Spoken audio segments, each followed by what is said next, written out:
Alternative Digitalk. Real issues, real talk. Hi Rogers, can I ask you something? Shoot. What does corruption mean? Well, summarily, corruption is abuse of public power for personal gain or for the benefit of a group to which one owes allegiance. For example, when a public office is abused by an official accepting or soliciting a bribe. By the way, private people can be corrupt too, like bribing police officers to escape fines.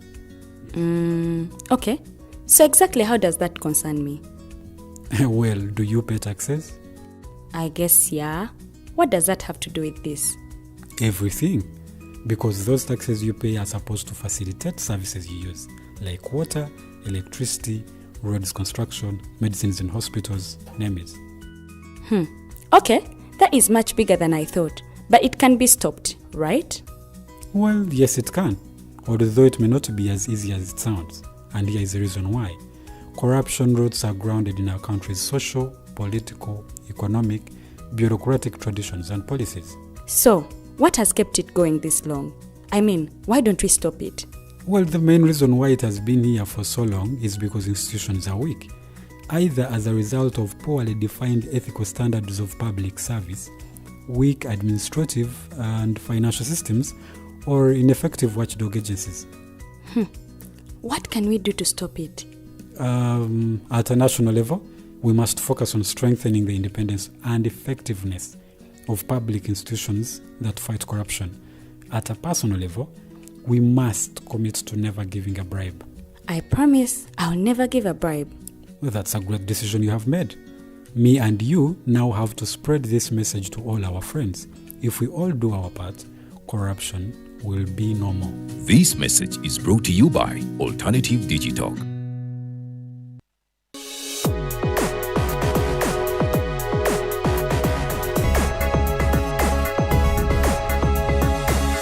The Alternative Digitalk. Real issues, real talk.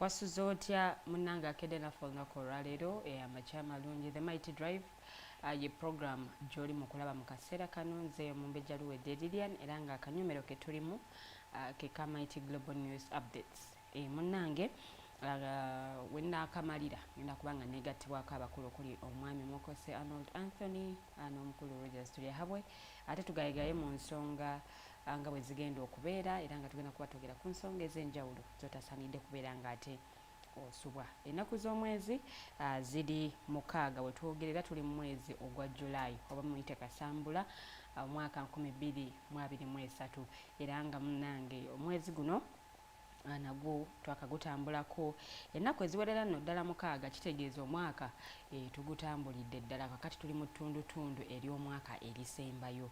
So munnange yali yateekateeka okubanga obaako byokola tuba ne resolutions ng'omwaka gutandika we twogerera otuuseewa twawandiika mu butabo nti nze mu mwaka guno bwe tunaatuukira mu gw'omusanvu nina okubanga bino na bino mmaze okubanga mbikwatako obanga mbikolako naye kyebuuzibwa otuuseewa yabaffe wakakolako biriwa ne bw'oba tolina kye wakozeeko nze munnange nkugumya era nkuzaamu amaanyi nti osobola okuba nga okimeekinga mu bbanga lino erisigaddeyo ate naawe n'obeera nga otuuka ku ebyo bye waluubirira okuba nga okola mu mwaka gwa 2023. Ngenda kuba nga nkuwa ebimu ku ebyo ebikoze amawulire ate naawe osobola okuba nga obitegeera bulungi nnyo omanye munnange amawulire agabadde gye saabadde ge gali luddawa ate osobola okuba nga nawe weeyongerako okumanya era nga munnange ngenda kuba nga amawulire gano ntandika n'okulonda kwa Oyamnos kuno nno kwa lunaku lwaleero era ng'olwokaano munnange lulimu nno ebbugumu liyitirivu era nga abali mu lwokaano luno kuliko Dr. Eunice Apio Otuko ono nno wa kibiina kya UPC Uganda People's Congress okono gattako mwami Samuel Engola Okero ono nno ye mutabani w'omugenzi Minister Engola Charles ono nno eyakubwa amasasi eyali omu ku bakuumi be naye mu lwokaano mwalinnya ono nno wa kibiina ate ekya NRM so nga ate bwe weeyongerayo mu bali mu lwokaano abalala kuliko Mr Daniel Okelo era ng'ono wa kibiina kya National Unity Platform okono gattako omwami Newton Freddy Okelo era ng'ono wa kibiina ekya Forum for Democratic Change okulonda saidi eyo kwa lunaku lwanga munnange bagenda ate okubanga balonda naye ng'omukulembeze w'eggwanga General Yoweri Kaguta Museveni munnange y'omu ku banoonyeza ate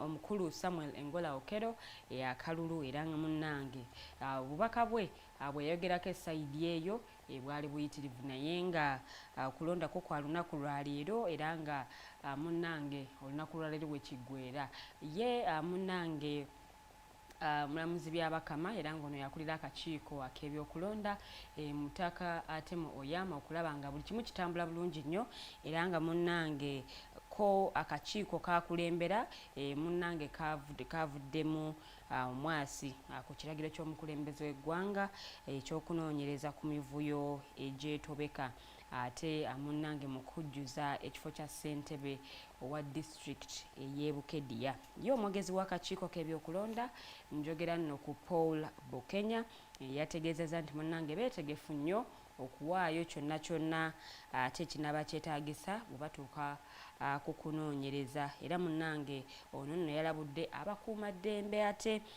munnange okukozesa eryani erisusse yabalabudde nti munnange bano nno beetaaga okuba nga beddako era nga munnange mu kulonda kuno kwa Oyam North sofa tewannabanga walabikayo emivuyo gyonna tomanya olunaku olwaleero embeera nga bw'enaatambula era nga still nga bwe nkugambye omukulu Paul Bukenya era nga ye mwogezi w'akakiiko kano ak'ebyokulonda naye ate mu Oyam North gy'ali nnyo okusobola okulaba nti munnange akalulu bwe kanaatambula sayidi eyo bakakwasaganya bulungi nga bo aba Electoral Commission oba akakiiko akavunaanyizibwa munnange ku kulonda so gye binaggwera results nga bwe zinaaba zitambudde oba ebinaaba bivudde mu kulonda ffe tujja kubanga ate tubibatuusaako anaabawangudde naye tujja kusobola okubanga ate tumubategeeza so okulonda nga bwe nkugambye kwa lunaku lwa leero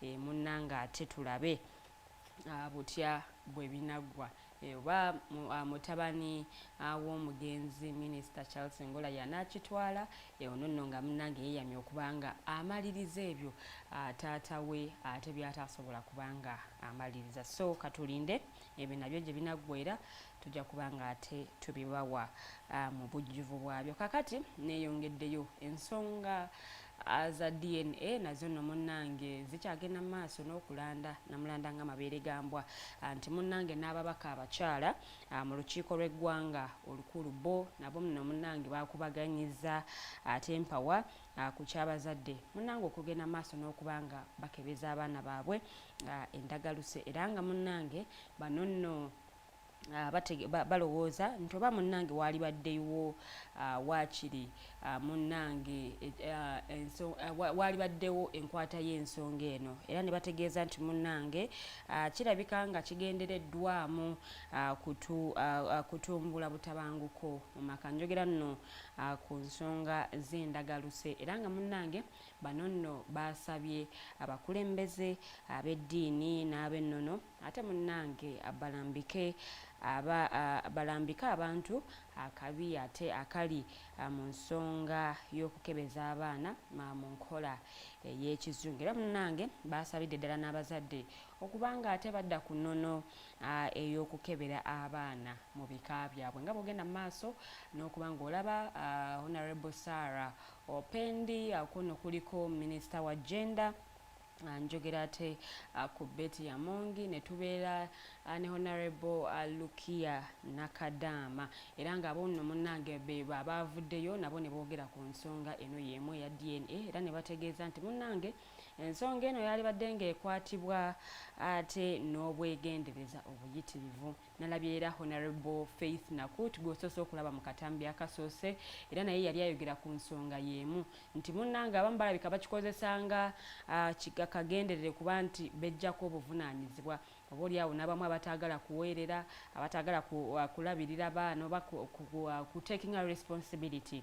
Munnange nabo bavuddeyo okugamba nti nabo bagenda kukola DNA ebyo binaavaayo munnange nga biri bulala ng'olwo nno obuvunaanyizibwa bw'okulabirira oba n'okuweerera abaana baba babwetikudde. So abo nno be babaka abakyala nabo bavuddeyo ne baba nga boogera ku nsonga eno eya DNA. Naye olunaku olw'eggulo bwe nabadde ndaba amawulire munnange nalabyeko of course abakugu ab'enjawulo nga baga nti munnange ensonga ya DNA eno olina okubanga munnange weegendereza tomala gagenda mu kalwaliro konna kwosanze nti wano wetugenda okukeberera endagaluse naye ate weetaaga ogende mu ddwaliro ery'obuvunaanyizibwa. Era n'olunaku olw'ejjo mwami muhawuzi gwe twabadde naye Lauben yagambye nti bw'obanga oyagala okola DNA munnange weetaaga ogende mu ddwaliro ate oba laboratory eya government osobola okubanga ate ofuna results.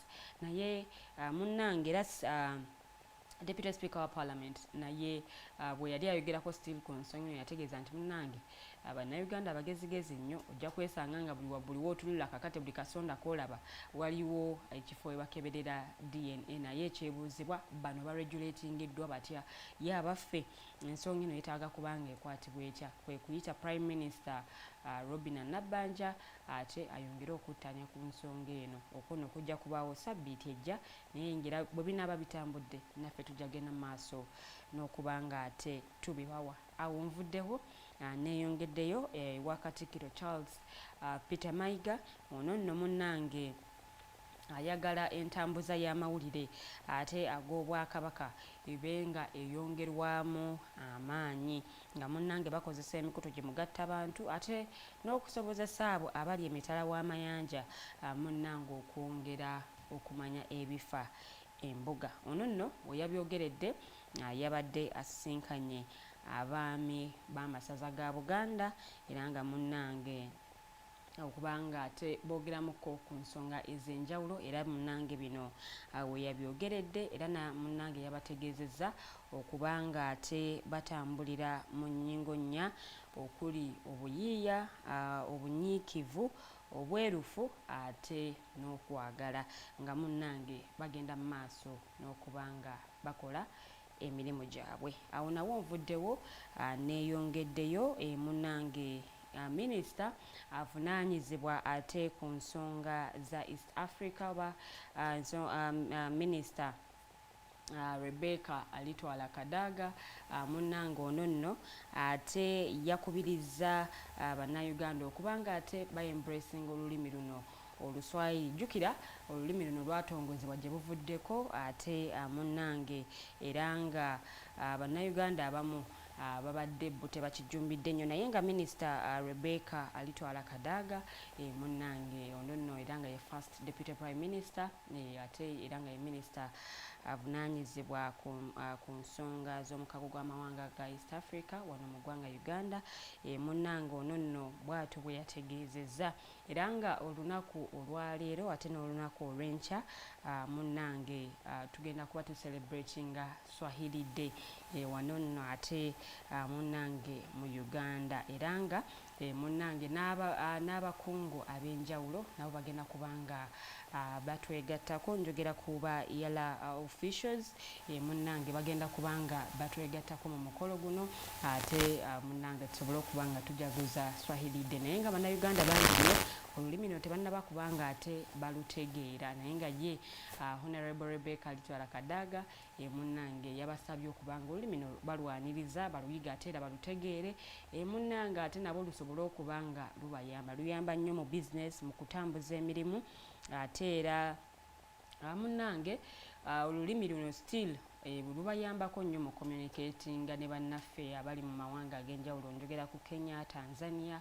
nawano mu Uganda of course abamu abalutegeddeko lubayambako ne bwabeera nga batambuddeko mawanga ag'enjawulo ne basangayo bannaabwe bwe basobola okuba nga bawogerezeganya mu lulimi lwe lumu. So munnange olulimi n'Oluswayiri tufeeyo kubanga ate tuluyiga disikwatamu ebigambo ebitonotono other than okujja bakubuuza ebigambo nga tobitegeera bwe banakugamba sumama munnange gwe ne weebaka bwebasi ekyo munnange kitegeeza kirala. So olulimi luno tusobole okuba nga twewaayo oba tuwaayo ate munnange emitima gyaffe okuba nga tulutegeera bulungi nnyo. Awo nvuddewo abantu 8 munnange bano nno baafiiridde mu nnyanja eryato kwe baabadde batambulira munnange eryabbidde olunaku olw'eggulo oba amakya g'olunaku olw'eggulo era nga munnange enjege eno munnange yabadde ku mwalo gw'ekisamba nga nno njogerera ku ggombolola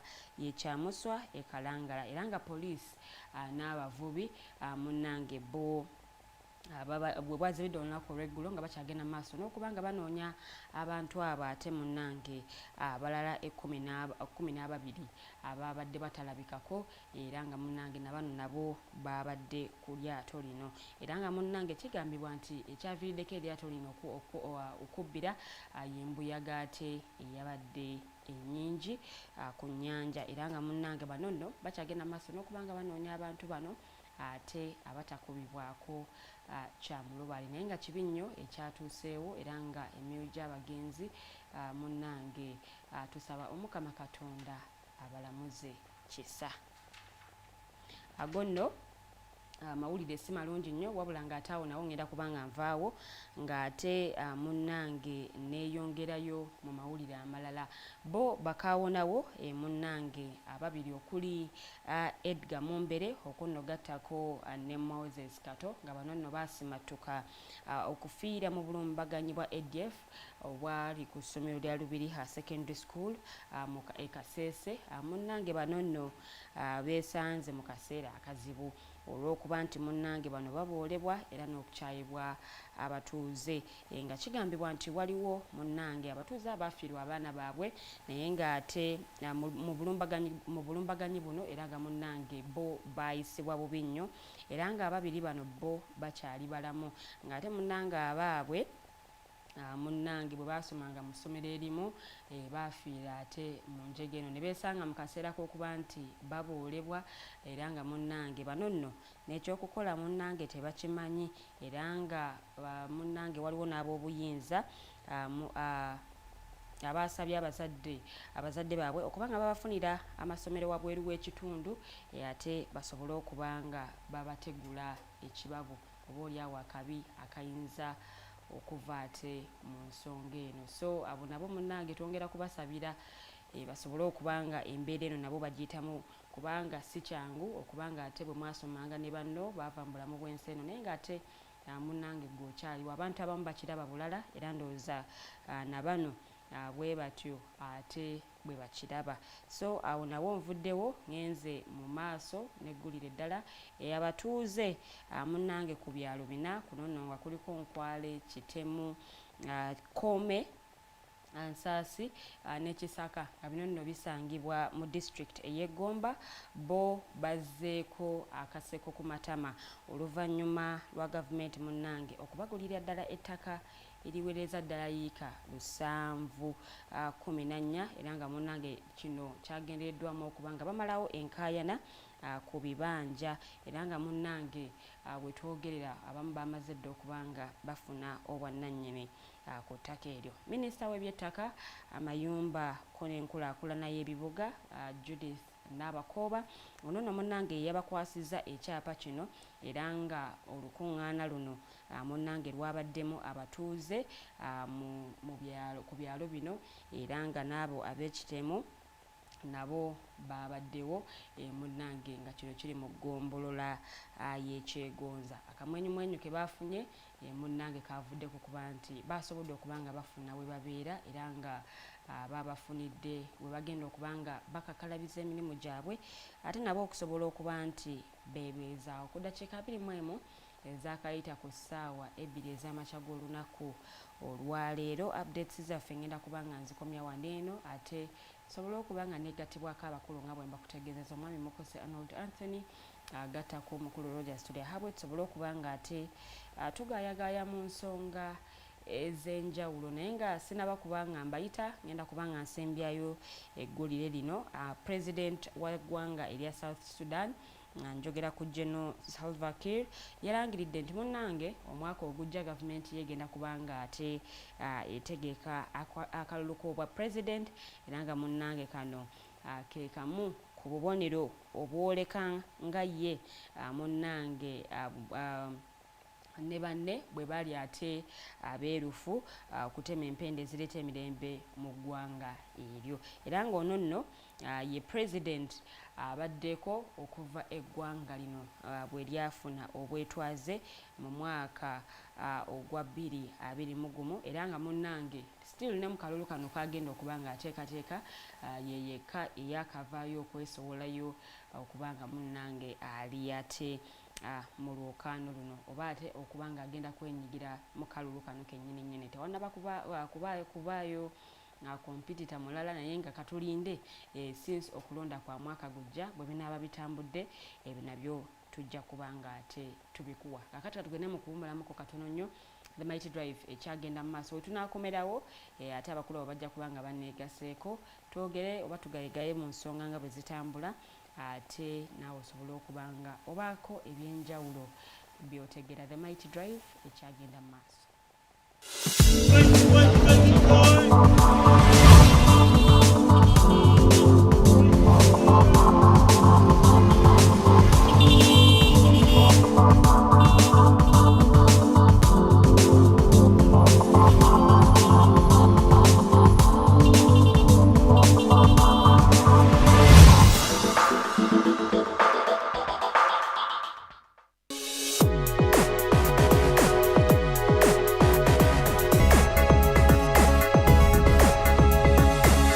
The Alternative Digitalk. Real issues, real talk. Looking for a pair of shoes? Les Hub Stores has a wide range of selection for unisex footwear. We have the best quality of all brands at pocket-friendly prices and we make deliveries countrywide. Just place your order or reach us on 0772 08 0090. You can also check up at Les Hub Stores on all our social media platforms. Les Hub, craft your own footprints.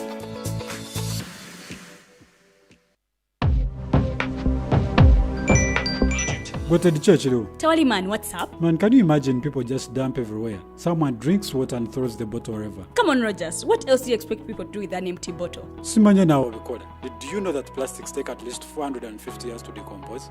What? That's a long time. Exactly. Because plastics are made out of a lightweight and flexible material that doesn't decompose easily.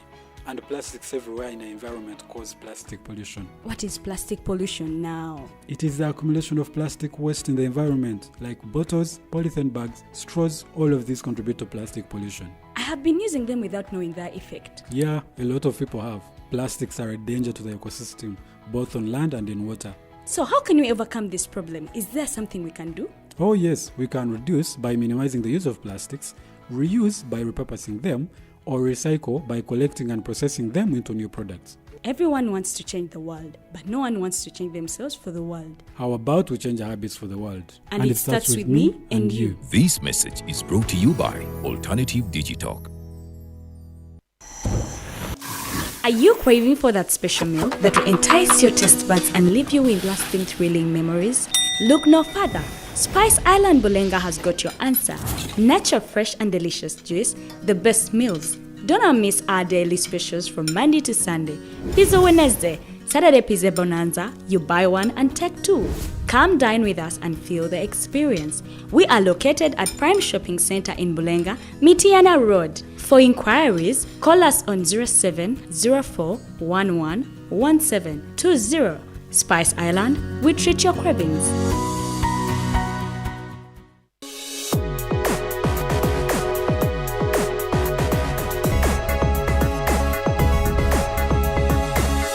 The Alternative Digitalk. Real issues, real talk.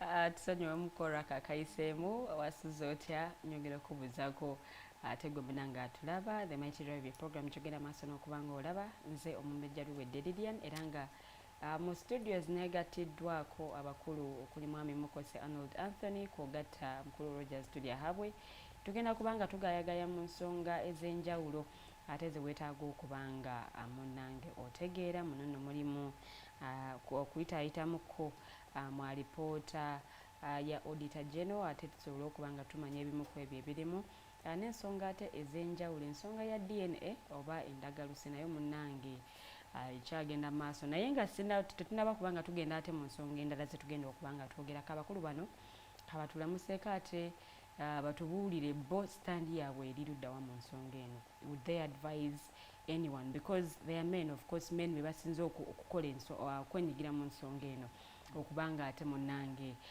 kola DNA paternity test ngenda kubanga ntandika n'omukulu Rogers studio habwa akageri kandaze nti yasinga okwagala ojjogerako munnange gwe ngenda okubanga ntandika naye Rogers good morning. Good morning. Anyway, good morning ladies and gentlemen.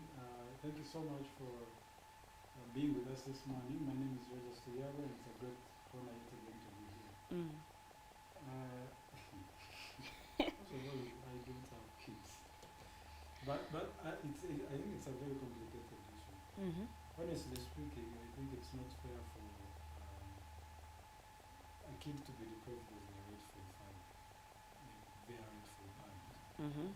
So I think to a good extent, the DNA should be done. Because again, I don't know why I should be raising some other person's child. But if, I mean, even if you don't do a DNA, I still don't find fault in it. But it's okay, I think it's okay to do a DNA. Because I would not like to raise someone's child. First of all, kati bw'oba omukuzizza n'avaamu. Women are also complicated because I don't know out of 6 children, 4 are not mine and I am your husband. How does that happen? So honestly, I think it's okay to do a DNA. When it comes with, of course, repercussions, of course, there's going to break down the family because honestly, even if it's for me, you cannot have 6 children and 4 of them are not mine and they're still going to be mine. I cannot do that. So yeah, it has downside to it, but I think it's okay to do DNA. You don't have any problem with it. The way you said women are complicated, I'll come back to that. Anyway, let's cross over to Mr. Arnold Anthony to also comment on the same issue. You're going to tell us where you stand in this.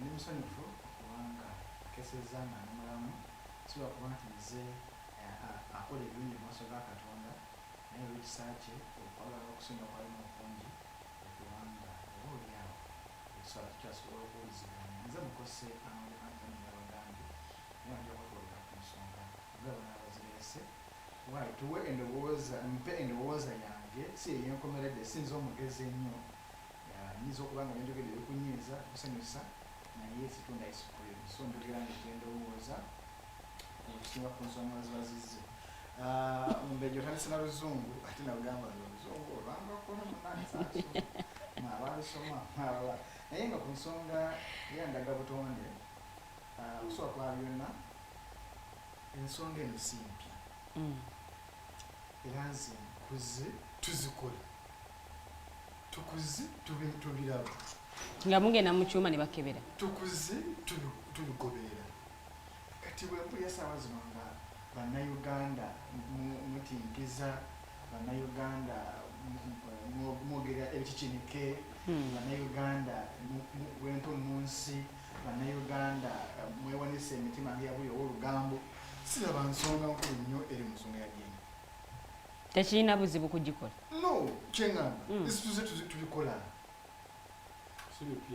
kunze sikipya era nzinawunya nze ndowooza oba a deliberate move by either state oba some individuals nga bapromotinga bana kyabala promotinga nze kunze no ngambye a state can do anything because when you have a gye bakibuukiddemu n'okukyamplifyinga balabira nti wandibanga wali motive etali ya bulijjo because ffe waffe niwo wanga omukazi watega olubobbo wabiranga bwemikola gikolebwa okwawula abaana ab'omu nnyumba waliwo bye nawuliddeko mbu bimanya babateeka mu bibi amanya ne bakola batya kyekiza kugamba nti ffe abatakkiriza mu economic culture tulina emikolo gye tukola mulabanga eddiini yajja nereeta ebintu bino nti bw'okikola oba kiba kifuusa kya sitaani naye nga temulimu omukolo guli awo nti oba oyiye omusaayi temuli mukolo nti bamugenza mumasanganza muyambudde naye just nga bwalekedde ku makyano jajjaawo n'atuma omwana erinnya n'okumawo nga muwadde erinnya nga tena mukolo gwe mukoze it's the same way bwetakola era bwetukola dna nze sina budde era nze sikirotanga nako njagira ku makya nkwate abaana bange mbakwate ekyuma batale ku kyuma bajeko omusaayi bate ku dna nzodde abaana abangi babamanyi era nze ewaffe eno lwakuba nti ntera okugamba abantu ensonga bweyazze nagamba ensonga ziri ssatu lwaki abantu bamenyeka omutima nti family background gye tuvaamu determines a lot on why someone yalibenyesa omutima because of DNA results oba yali kyamuse because of DNA results.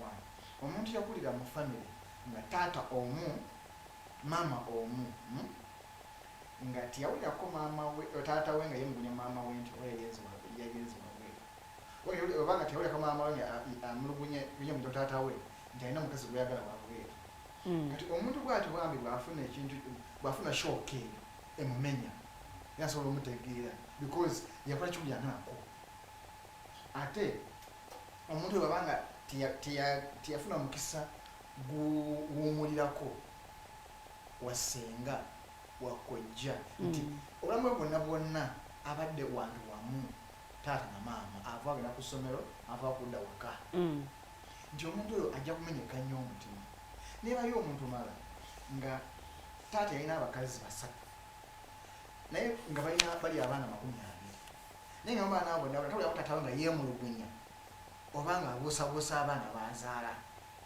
kati gwagala kumakya n'awasa omukyalo omu ng'alina omukyalo omu nga bali mu maka gaabwe n'awulira mukyala we nti yamuzaalidde omwana so n'agamba naye olaba taata waffe abasatu bonna bonna tuli bataata omu lwaki nze omukyalo omu abaana abasatu ababiri si bange oyo amenyeka omutima era nze saali wadde muntu magereza omunafu w'omutima okulabyeni okitegeera nti kati nze nga nze olwaleero newenkera nenzuula nga abaana birina mulimu atali wange simenyeka mutima lwaki nti nze tukuzizza ewaffe abaana lwetamanyi nako okitegeera nga sisuubira kusokera kumakya nti ndidamu nemusinkana naye nga jasi nzijukira linnya gyerabiddako ewaffe naye nga simanyi nagyali simanyi nsi gyemuvuga naye nga lyako ewaffe omwaka 2 3 nga nejava simanyiyo okitegeera naye kati bwekera kumakya nga omukyala gwenina okay kibi kinnuma naye mu baana abatanga tulina ababiri si bange naye nefakiti nti ninamu abange abasatu ng'omukyalo naasobodde okunfumbira emyaka 15 ekyo kakyokka nakyemufunyeeko nze yabasatu naye nti kati bwabanga mubadde mulina abaana 7 bana ku bosi babo olinaku 3 nkiza kugamba nti siwoleza bantu balala kugambye nze nganze because buli muntu alina engeri gyakwatamu ensonga zino zanjawulo eriyo oli ajjokera ku makya nga akizudde amugambe maama n'abaana bakole ki mufulume eriyo oli ng'ajja kuyita omusajja amugambe mukyala ani yakuzaalamu mutuule mudisikasinge nga nomwana tamanyi nakumanya bayirawo nti yali under question nga tayimanyi bantu 3 taata omutuufu taata omukuza ne maama kamuzaala amugambe kati ensonga eno yajja kati omwana otunulaizinze tutya mbadde mutwala mu international school naye okuba nti kizuuliddwa nga si wange are you willing okusasulira international school oba tumugyeyo tumuzize mu ssomero lya wansiko ntiteka ekitundu nawe muteka ekitundu eryabo abakisobola ate nkugambye nti buli muntu alenge gyakwatamu ensonga zino kyongambye omutima omunafu twalikoze ebyene Era ne family ezimu omusajja mukiramu yagamba abaana bange temusubjectinga ku DNA. Amukitege amukiramu ekiri. Naye nga okusaba engeri gyagabamu ebyobugagga bwe yabigaba ng'ali sokkiri nga kimanyi mu baana baalina n'omwatali wubi. Era nga mukimanya mu distribution of property mu wiru omanya Arnold Sewa Rogers bulijjo. Nanti kati obuzibu obuliwo mu kino bubuno nti omuntu agenda n'ava mu bulamu bw'ensi eno ne baleeta abaana ku lumbe oluusi abaana ne bataggwaayo ne wabaawo abajja ng'olumbe lumaze okugwa ne baga tulina okukebera omugenzi tulina okumukebera okulaba nga DNA zaabwe zikwatagana ey'omwana ono eyakajja n'omugenzi eyo kesi actually nga ne mu kiraamo taliimu eyo kesi ndala tujja kudibetingako mutemu yayo naye tugamba aba mu nnyumba bategerekese because ono gubaleesa ayinza okuba omutuufu w'omukyamu because eri okubanga family engagga tulabye muzo radio yafa wano nakyo kibadde kinzizayo ku kiri kyogambye baleesa omwana nga kumya asanga ne muzo radio ogulu naye nga bagamba wa muzo radio oba kitege ekyo ki subjective nti naye twogera kuba ng'omu nnyumba ng'okutunda emyaka gye mumaze ng'omwana asuutinya ddala nga tewalina kubuusabuusa maze emyaka 10 naye ng'omwana wa myaka 7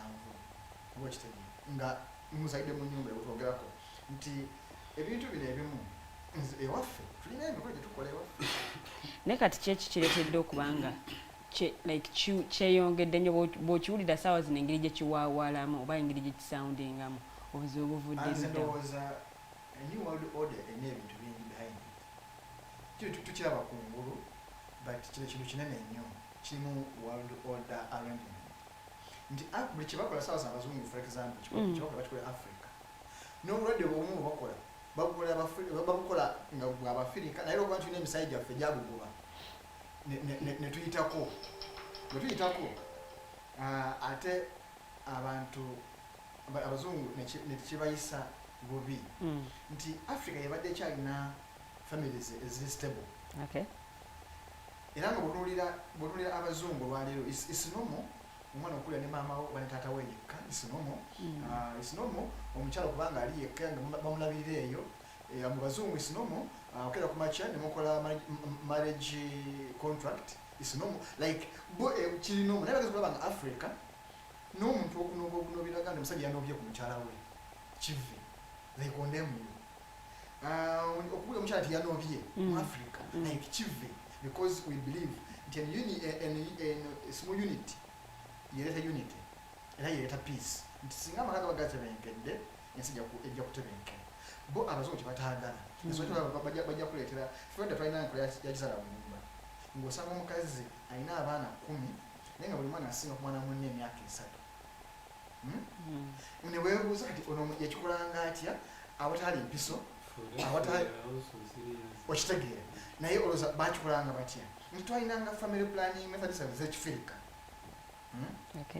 naye nga abazungu zibaluma okitegeera ne baleeta ezaabwe ne bakulaga nti family planning ate bwe bajogera si bagisomesa nti family planning bagamba zala b'osobola okukola ki okulabirira by'omuzungu agamba nti ate kitegeeza zala babiri baba kusomesa oba kitegeera nti bw'ozala abaana 10 mwana one naawe olimba nanti abasinga era azaala Manya agenda kusobola okubalabira bonna baana 10 omusajja ozadde baaki naye nga nze nabasala 10 omu asingako munna basatu omu asingako because ebyo planning eringa kola budget okola budget yo nebigaana n'ogamba buli mwaka njagala for example njagula motoka nga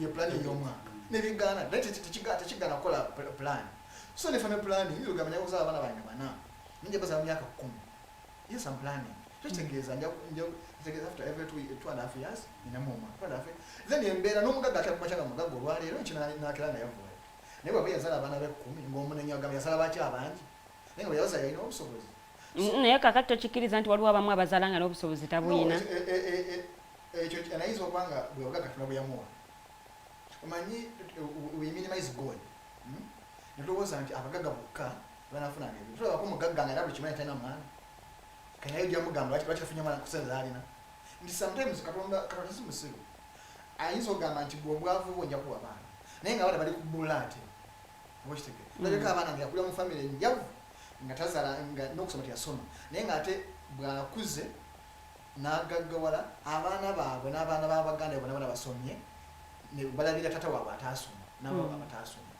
nti ekyo kiri subjective naye tula ku nsonga ya DNA nti eno ensonga ereke tuwawaza mato nze kunze kuba ebaddengawo weeri era ejja kubeerawo okusala wabweru kwaliwo weekuli kujja kubeerawo tukkirize tugaane.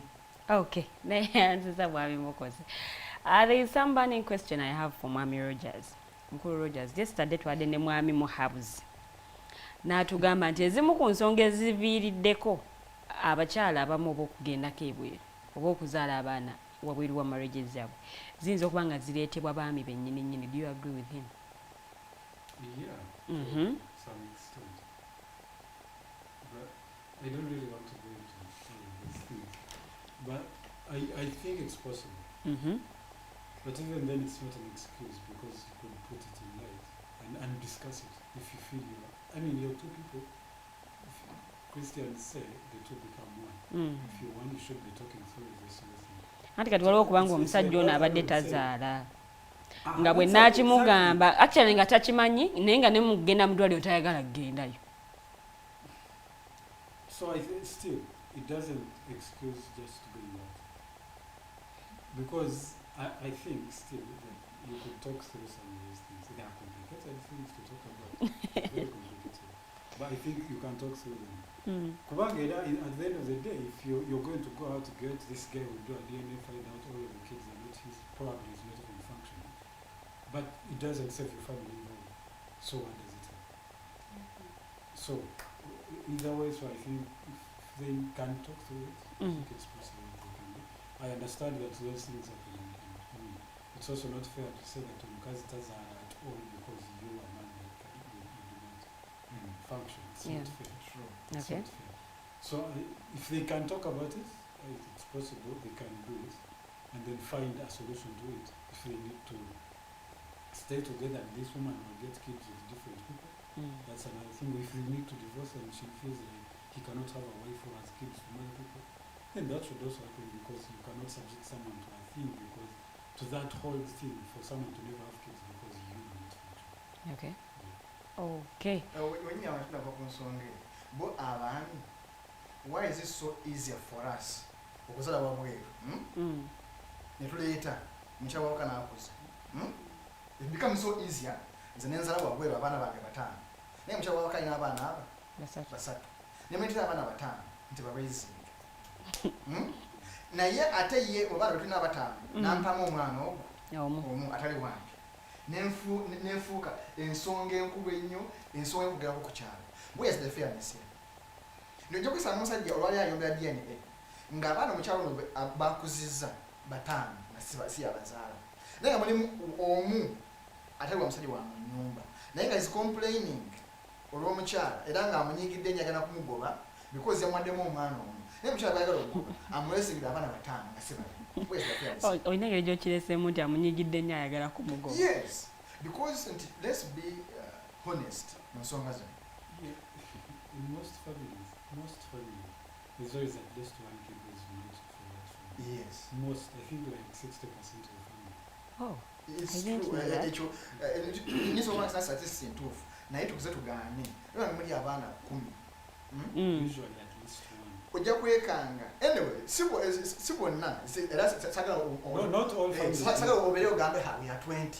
Shaika. Wewe kuna omwana osiwa fanya naye tugamba nti family zisinga si zonna. That's right because abantu bayinza ogamba bagambye. Naye mutukwate bulungi nti si bonna. Ojja kusanga bali ku 500 naye ba musajja omu. Osanga bali banna naye nga babiri. So musajja okitegeera. So nti kino sagala ate tukyekwate nnyo. Naye nti ensonga eno lwaki nze ndaba nti waliwo some injustice somewhere. Nti bwesagala nze kinnume bwesagala kinnume nga omukazi anzaalidde omwana naffe bwe twalibadde abeesigwa gye bali naffe netusiba zipu zaffe netagenda wabweru naye bwobanga you are zip opening happy naye nga tagala mukyala wo abe slit happy opening then obo unfair. Now the terms you're using ngampya mu matu gaffe. But you see, Tujja bino byogamba African setting. Omanyi sometimes njikiriza African setting. Naye yo wetukanga eri unfair. Ng'enyigiriza bunyigiriza. Nze kati kiri mu lwaleero. Bwemba nze I have no problem marrying a woman to be my wife with a kid. Already yazalako. Ojasanga oli yagamba kikafuuwe. Mbompira tegutandike muziro. Kikafuuwe. Naye weekanga ngwe yagamba kikafuuwe. Ayina omwana w'abali gwe yazalamu omwana. N'amulekayo yes. Kati alinganga agamba nti adibe. Because taga kuzala already yazalako. Naye ayina gwe yazalamu. So kati gwe yazalamu yadibe. Because webanga abantu bana bana mentality ngeyiyo. Siwasa yazalako. Naye gwe yazalamu. Tukitegeeza gwe yazalamu agenda kudiba. Is that fairness? Nti kyesagala bankole. Kikola mulala. Bweke kumacha n'ensalawo ne ngandi mufungo n'omukyala waka. Naye n'ensalawo ne ngamba ngenze wabweru. Ate bwe ngenze okusakira izo kubanga mukama musajja. Mumanyi sometimes abakazi bakweka. Nagamba sina musajja. Abo kitege. Nga neta mujabuwa nawo okeza ati ayinza okwasika si mufungo. Naye nga mazima mufungo era temutebo yenga agamba ku weekend nze mba ngenze awe. Nga bwe mufungo ku weekend ngagamba ate no gende mande ku mulimu. Abo kitege. Bwe mumanyi weekdays aba akola weekend me ubumufuna. Kati bwe musala omwana later on ogera kumanya nti mwamuzala mu mufumo wa musajja.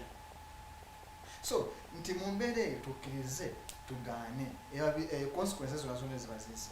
Okay, bwobanga osobola okuliisa omwana no kwata 10 n'oluwala ojja sigosanza kukuba naye nga kwasisa ekisa n'oluli yagamba kirekinga y'omulumu kamwewo 10 bwobanga osobola kwata 10 n'omwana tomumanyi tosobola kudda kumusinkana. Obuzibu buvaawo ennyo olisobola okulabirira mwana ono. Okay, kendeeza ku by'omuwa naye asigala mu kasoli ako. Nze omutima gwenira because nze emikolo gye mpiseemu Rogers wants to say something. Naye nze emikolo gye mpiseemu nina abantu bendemu mu ngalo nga apart from praying for them nyinza okutabasasula. Omanyi nti waliwo ayinza omusigaza mu nnyumba naye era nga tamutreatinga the same way we yali amutreatinga before oba nga tamutreatinga ng'abaana abalala. Arnold, kansooke nkuyimirizeemu katono. Rogers wants to say something.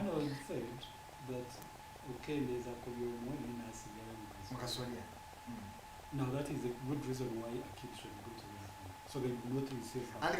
How sure are we? No, this is the thing, Andrew. Let me tell you. So you have 5 kids. One of them is not yours, and you're going to that literally means they are going to segregate them because some things you feel they're entitled to, others they are not entitled to because they are not your kids. So instead of treating them like that, wouldn't it be better that they get their own fathers? They might have less, but they are going to give them the best, whatever they can. Yeah. For that work with you don't get everything. But they are your parents, you know they are doing their best. They are giving you what is there, and you're settled because you know that is the much they can afford. Yeah? So instead of living in a place where I know that there is much but I'm receiving less, wouldn't it be better to go to a place where I receive what everyone else receives instead of receiving half because I don't belong? No, I agree with you, but watching Choga there, in your get the Omunafu, because personally I have no problem. She no. By the way, sometimes mwana bindi okusinga bwenzala because katika mbukankubuulire sooner or later bajja kufuna bya kankubuulire naturally abaana betubola bano batazaala they are always successful. Ekyo njagala make your research. Omwana waba mu family nga bamubola bamalabanga taliwaawo bebasinga successful.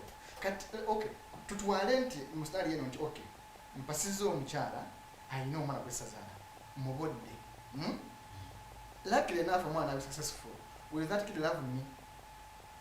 Nti kyengeza kugamba nti bw'omuntu bw'owuliranga tosobola kukola nze bye nkola lubanga wali omusomesa mu international school kimugambye nti tula ne musajja munno omugambye omwana gy'asomera sasula akadde k'ensimbi for example bw'abanga abadde teyeesobola wulira anti kugira naye esala kumugjayo badde nkusaba leeta emitwalo 5 nange ndatata kukendeeza ku byobadde omuwa si mutima mubi nti okendeeza naye n'oli awulire nti naye obuvunaanyizibwa bwe nti omwana ategedde nti mumugye ku ssomero mumuza mu UP naye asigaddeyo naye nga tategedde kiri mu makati ge once in a while because nzika nkubuli ewaffe twaba n'abaana nakula mmanyi bamaka Arnold sorry okusalamu ekirimi katono nnyo waliwo abantu baneeno n'amanya nti because we've had incidents whereby waliwo omukyala w'omugagga eyazaala oba musajja obanga wa boda oba musajja nga kugamba tatuuka ku level ya mwami we gy'aliko yes n'amuzaalamu omwana then ono kati nga bw'okyogedde nti taata w'omwana omutegeezaako naye kati nga ne gugenda otegeezaako agamba ekirungi eri ali mu famire y'abagagga so sisobola nnyo kuwaayo kingi because already sikirina ojagamba mbu omwana asomera mu ssomero lya kakadde naye nga ono mbwaleete at least 70% naye nga ne 70% tagisobola okimanyi nga omwana ono lwaki nga mutule you should deprive his or her right knowing the real father niwambadde mwavu nemwana n'eddembe okumanya taata w'omutuufu nabwo kitegeera yesu akinga mutuula kunze sigamba kulala because chenjogako eriyo gwenyiza kati nagamba sisobola oba kitegeera naye ngamba kunze actually nze ewange nkyogera lunywe wekwata nozaala omwana wabwe nsobola okugoba ng'omukyala nene sigaza abaana negwesisazaala oba kitegeera ate bwakugamba nti agenda naye bw'oba ose omusigaza ku nsonga ki ng'omwana siwuwo nga tenzongo kigeza kugamba nti nze kunze of course sobola kugoba naye kugamba nti bwekiba kigaanye nsobola okwokanawo omukyala nsigaza abaana besazaala saaponi ogamba nti ono gosazalania naye nze ku mutima gwenna ogwange I'm free with the kids naye ate nze owange newazayo mu nnyumba nsobola nkola naye nengamba naye buzibu ki obwatuukawo because sometimes nya abakyala bano naye nga gwe waye ekizibu so before condemning and reacting sooka otuule omugambo kuba kimanyi kiruma era byenjogera bino sigamba nti njogera musanyu lingi nnyo kubanga banatidde omwatali wange nsanyuse no kiruma is natural naye ensonga netwala naye ngamba sooka olime twatuuka ddi wano nangamba ojjukira ebiseera bweti newebi because omuntu ayina gyali akitima ku busungu era olwo jasikujja okunyiiza adde mu kisimu yeggalire olunaku lulamba aliko n'essimu mwalikirowooza nti afunye obuzibu naye nga kikimuwa emirembe wakanya obusungu nebayo ajja kukwata girasi akole ki ajasi okitegeere nebayo oli nga ajja kuyoba olunaku lwonna waka atugubale nabeera nakukuba so buli muntu alina nga gyali akitinga ku busungu so yinza okuba nga wamunyiiza naye nga ekyalibadde ekimuzza engulu kugenda wabweru kufunayo gwateekako omutwe ku kibegabega kati mu mbeera ku kibegabega abantu abamu bwe tubanyiza tubawona matu okitegeera twagala kuwuliriza bwoli mu nsobi naye twagala kumuwuliriza nti anoonya aliwo obusungu akuvumevumemu kaawe naye nga weefudde atagala kumuwuliriza nti omuntu akuvumeko awe nange namuvumi obusungu ojja kukola ki so nti sooka otule naye omugambe naye kyatuuka kitya of course ajja kusobola kuopeninga because si kyangu naye with time yagamba omanya nti nsaba nsonyiwe kino ne bwekiti kyaliwo omanyi kyalira bwekiti then later on ojja kulaba nga amazima ate omusango gulikuuma newabaawo bandi abagenda nga kinyumu nga talina nasobola jasobola kukuwa gye bali abo nomubuuza nsonga ki buzibu ki nga tagirina kitegeera naye kyona tekitegeeza nti omwana ono afuka victim mu nsonga eno because is innocent nze obuzibu bwange buli innocence ey'omuntu ono because fenafena twazaalibwa tuli innocent kufuwano njagala ebeyo omuntu ambuulira temukika gye bambuzaala guwa kuba application ogambe njagala kunzaala mu maka ga mugaga gundi kufaana ogamba bwekanze nga mamoyo avuye Buganda n'agenda e Busoga n'asinga n'omusajja omusoga ne bazaala ano natalina idea yonna beesinkana batya mama bamulimba abamu babaza ku chapati abamu babaza ku chips abamu ba Rolex naye you can't blame your mother and your father because wajja kumusi so in the same way mama we yasakana tatawo oli watata omutuufu kati obrania because alisiza okunyiza nti abantu bano abamusinga basawo ne bagamba nti nabo bakola DNA gye bakireni mu kuba gye bazaala si gye bazaala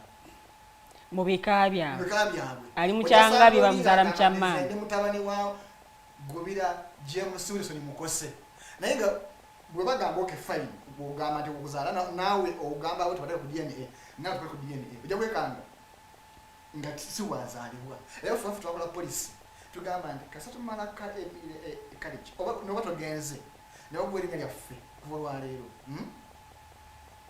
taata asazeho nakuwa erinnya yalina obuvunaanyizibwa niwaba nga akimanyi nti si gw'omuzaala kasi okkiriza n'ogamba nti omwana wange tetwagala lya DNA era waffe kyayisibwa bwe kimanye nti si wange era bwe ne bakulu banno bagambe omanyi omwana musikana n'omusajja oli era waffe kibikiriini okula okimanyi omwana gwena si wange oba wange era bw'obanga okimanyi nti si wuwo tolina omulaga nti omwana si wuwo naye wansi newaire bw'akula era tulina emyaka omwana nga naye abakulu bamanyi abakulu bakola ki abakimanyi naye ffe lininga gyetuka ndigakati omwana atazikulizoninga yeetaaga okumanya because erina gyonja okulaga omwana okumuwa ekituufu ngaatogera mu tokyalinga oba okitegeera so nti naffe tubeere bantu bakulu the same bwotali agadde okay tuli wano nze wendi wano bajje baŋŋambe muzee wange yafa mama wange yafa kati ekika kigambe probably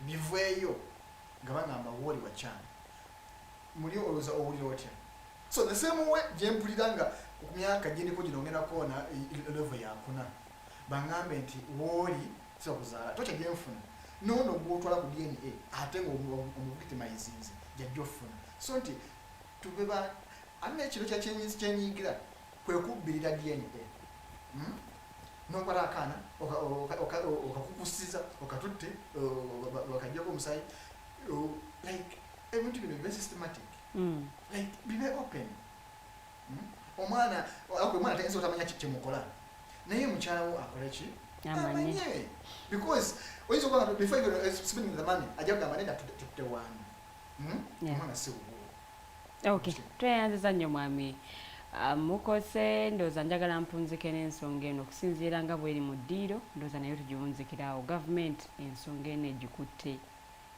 n'obwegenderezi oba egikutte mu mbeera ya kisajja kikulu because bwetwogerera kati buli omu wasanga wakolera DNA oli agenda wagenze oba kalwaliro kafaanana katya n'akola DNA ne bamuwa results ne bamugamba oba omwana wo oba omwana si wo naye nga wagenze tewatuukaganye na mutindo. Rogers, how best do you think government should handle this issue? Well, first of all, I do not know this is a government issue. No, because kati engeri gye kyatuuse mu parliament. Engeri gye kyatuuse mu parliament. That means ensonga nkulu because oli akeera ku makya n'agamba atoke wano tukolerawo DNA. Naye nga tebalambulangawo kumanya omutindo oguliwo. Yes. Okay. In that perspective, yes, I think that's right. I thought Madam Manya you mean the general. No. In the family space, it's not a... Sisi mulimu kwa government, yeah. But yeah, the truth is, it's true. Katingabo, the way it is rampant, every small clinic is going to say we do DNA, we do DNA. And the chances they even give you wrong results. No gain a mechanic on wrong results. Yes. Eventually you realize you actually wrong. So yeah, that's true. But I think the government, I don't think they have really paid attention to that because I do not think it has surfaced before. Not at least at the level it is now.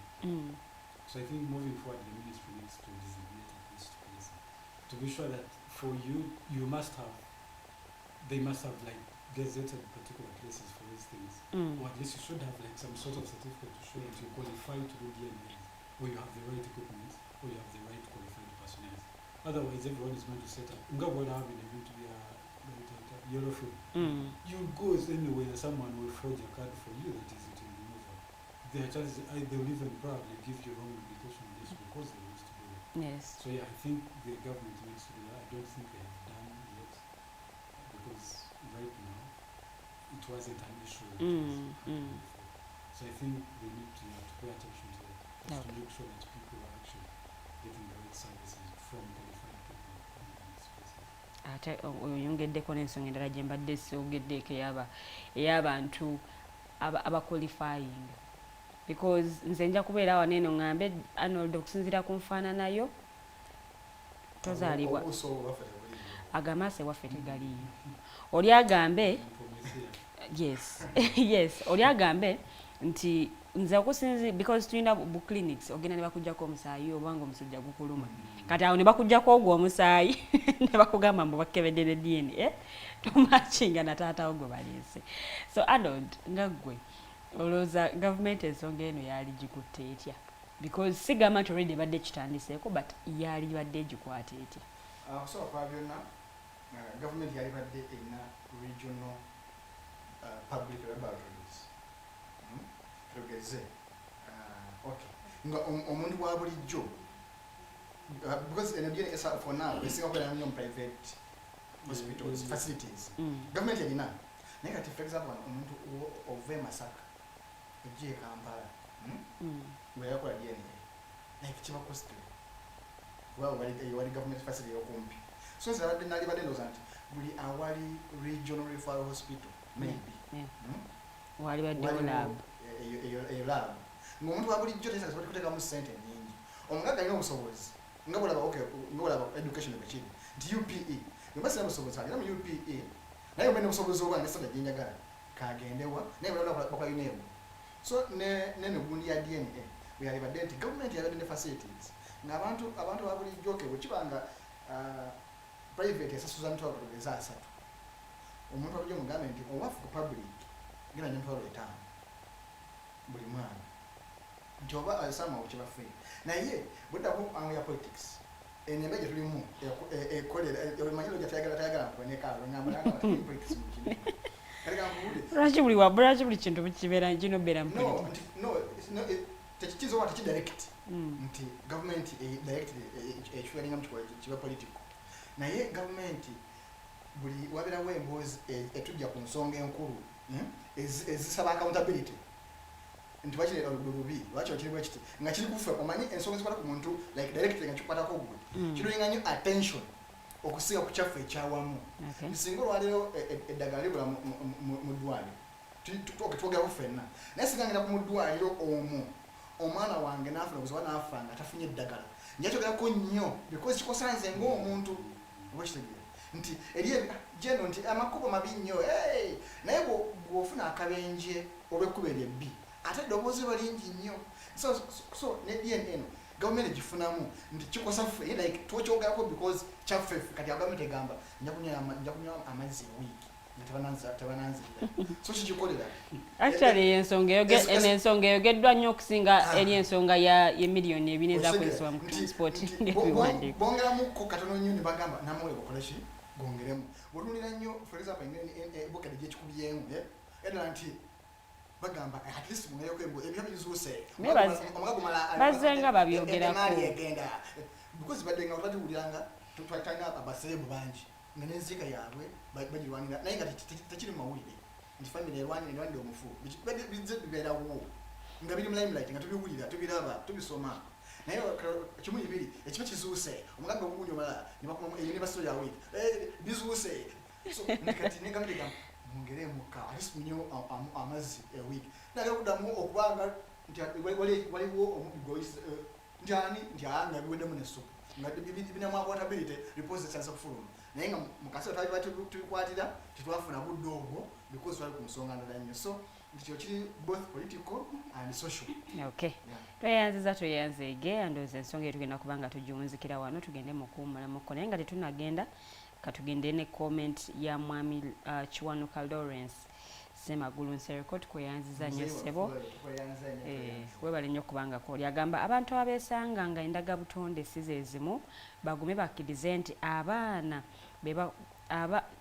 bagume bakkirize nti abaana be abakuzizza nga nakyewa era Allah yali musasula era bakigumire anti njolo mu maka nabo balina be bazaala eyo mu makubo nga nabo baliko ababalera ate n'abakyala naddala abazaali amalwaliro amanene waliwo okukyanganya abaana mu zzaaliro n'ayongerako n'agamba ate kikulu nnyo okumanya nti ne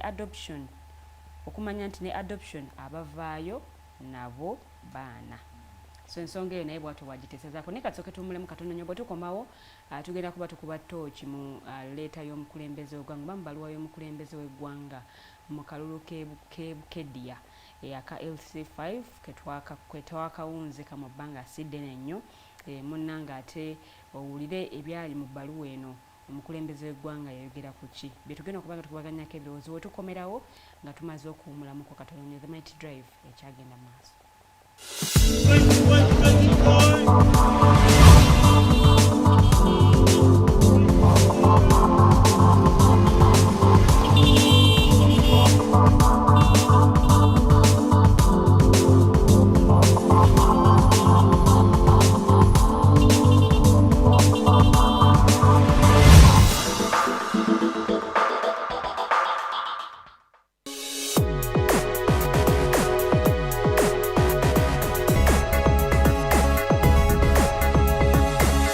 The alternative Digitalk.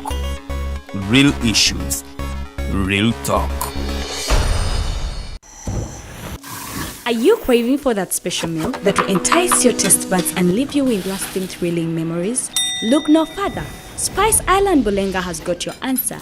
Natural, fresh and delicious juice, the best meals. Don't miss our daily specials from Monday to Sunday. Pizza Wednesday, Saturday Pizza Bonanza, you buy one and take two. Come dine with us and feel the experience. We are located at Prime Shopping Center in Bulenga, Mitiana Road. For inquiries, call us on 0704111720. Spice Island, we treat your cravings. Hi Rogers, can I ask you something? Shoot. What does corruption mean? Well, summarily, corruption is abuse of public power for personal gain or for the benefit of a group to which one owes allegiance. For example, when a public office is abused by an official accepting or soliciting a bribe. By the way, private people can be corrupt too, like bribing police officers to escape fines. Okay. So exactly how does that concern me? Well, do you pay taxes? I guess yeah. What does that have to do with this? Everything. Because those taxes you pay are supposed to facilitate services you use, like water, electricity, roads construction, medicines in hospitals, name it. Okay, that is much bigger than I thought. But it can be stopped, right? Well, yes it can, although it may not be as easy as it sounds. And here is the reason why. Corruption roots are grounded in our country's social, political, economic, bureaucratic traditions and policies. So, what has kept it going this long? I mean, why don't we stop it? Well, the main reason why it has been here for so long is because institutions are weak, either as a result of poorly defined ethical standards of public service, weak administrative and financial systems, or ineffective watchdog agencies. What can we do to stop it? At a national level, we must focus on strengthening the independence and effectiveness of public institutions that fight corruption. At a personal level, we must commit to never giving a bribe. I promise I'll never give a bribe. Well, that's a great decision you have made. Me and you now have to spread this message to all our friends. If we all do our part, corruption will be no more. This message is brought to you by Alternative Digitalk.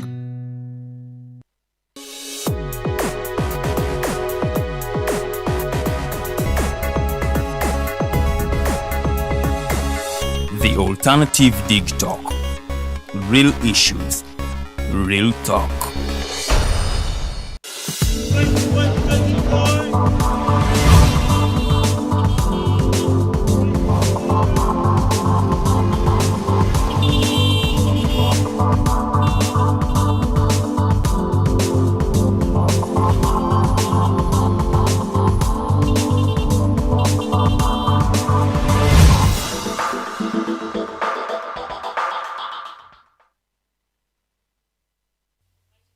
Jogena maaso n'okuba ng'olaba nze omumbejja luwedde Lilian era nga mu studios ndimu ne omukulu mukozi Arnold Anthony kw'ogatta omukulu Rogers Tulyahabwe.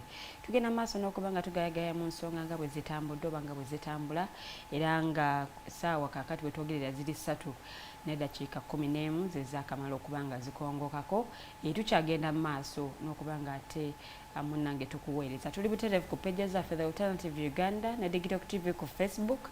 Jamikulu kosobola okuba nga ate otufunira so nga ate YouTube channel yaffe nayo eri The Alternative Uganda. Kusaba busabi tula liking pages zaffe, following ate osubscribing ne ku YouTube channel yaffe tusobole okubanga tutambulira wamu naawe weyongera okubanga onyumirwa naye nga ate mu kunyumirwa si wokomawoka wabula ng'ogattako n'okuyiga. Kakati bwe tuli tugenda kuba tuyitaayita mu bbaluwa y'omukulembeze w'eggwanga ku kalulu k'ebukedya aka LC5 era nga munnange ekifo kino munnange kyaliko omukulu Moses Olemukan era nga munnange kulonda kuno baba election eno yaliwo gye buvuddeko era nga yalimu n'emivuyo miyitirivu bw'otunuulira engeri ate omukulu Stephen Omagol, yes ndowooza ndi pronouncing bulungi engeri gye yakwatibwamu ono nno mu kalulu k'akamyufu aka NRM ak'okulonda ani agenda okubakwatira bendera mu kalulu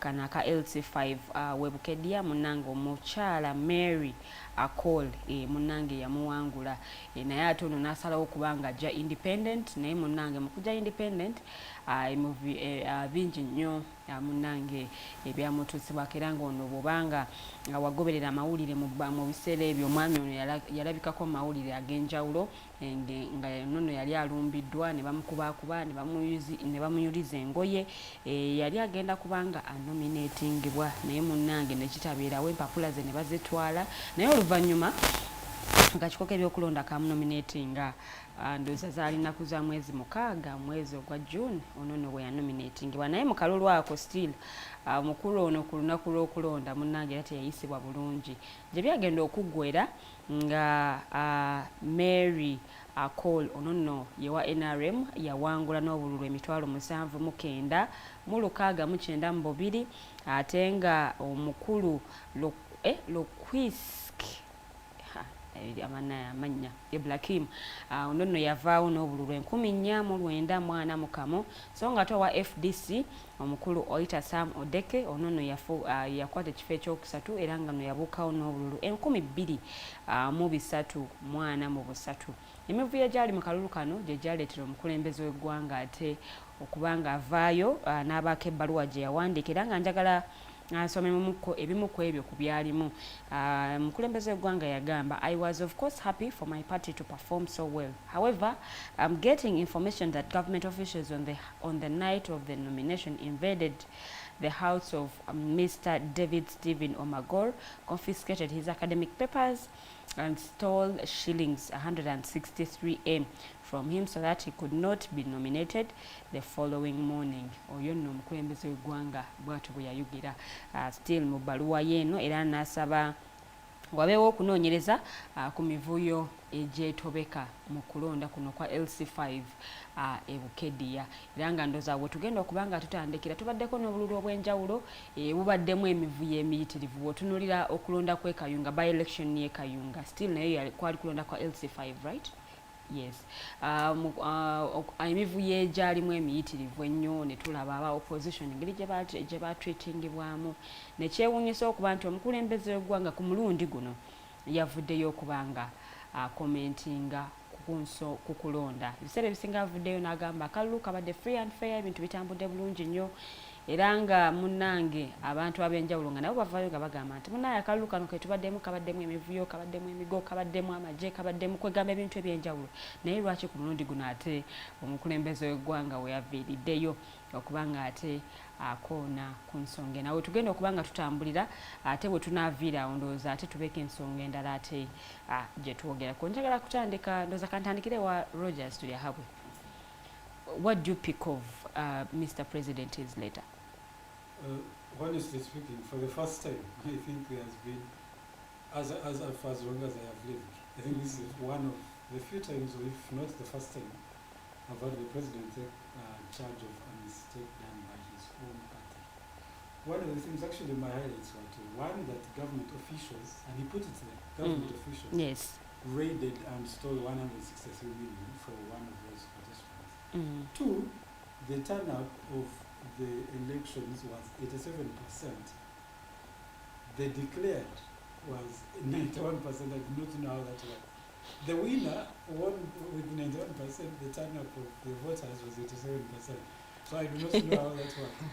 And he also put that in his letter. So I think, as an individual, I think it is one thing we should take, appreciate for something that he has least for the first time, he has sort of come out to say that an election, there was malpractice. Because these things have happened time and again, and most of the times, I think 80% of the times election malpractice and election violence has been engineered by his own party, the NRM. It is known. It has that reputation for election violence. So this was not any unique from any of the other things. But also to say that if the investigations are correct, there has been 5 people who have been arrested who are police officers who are said to have participated in those things. Okay.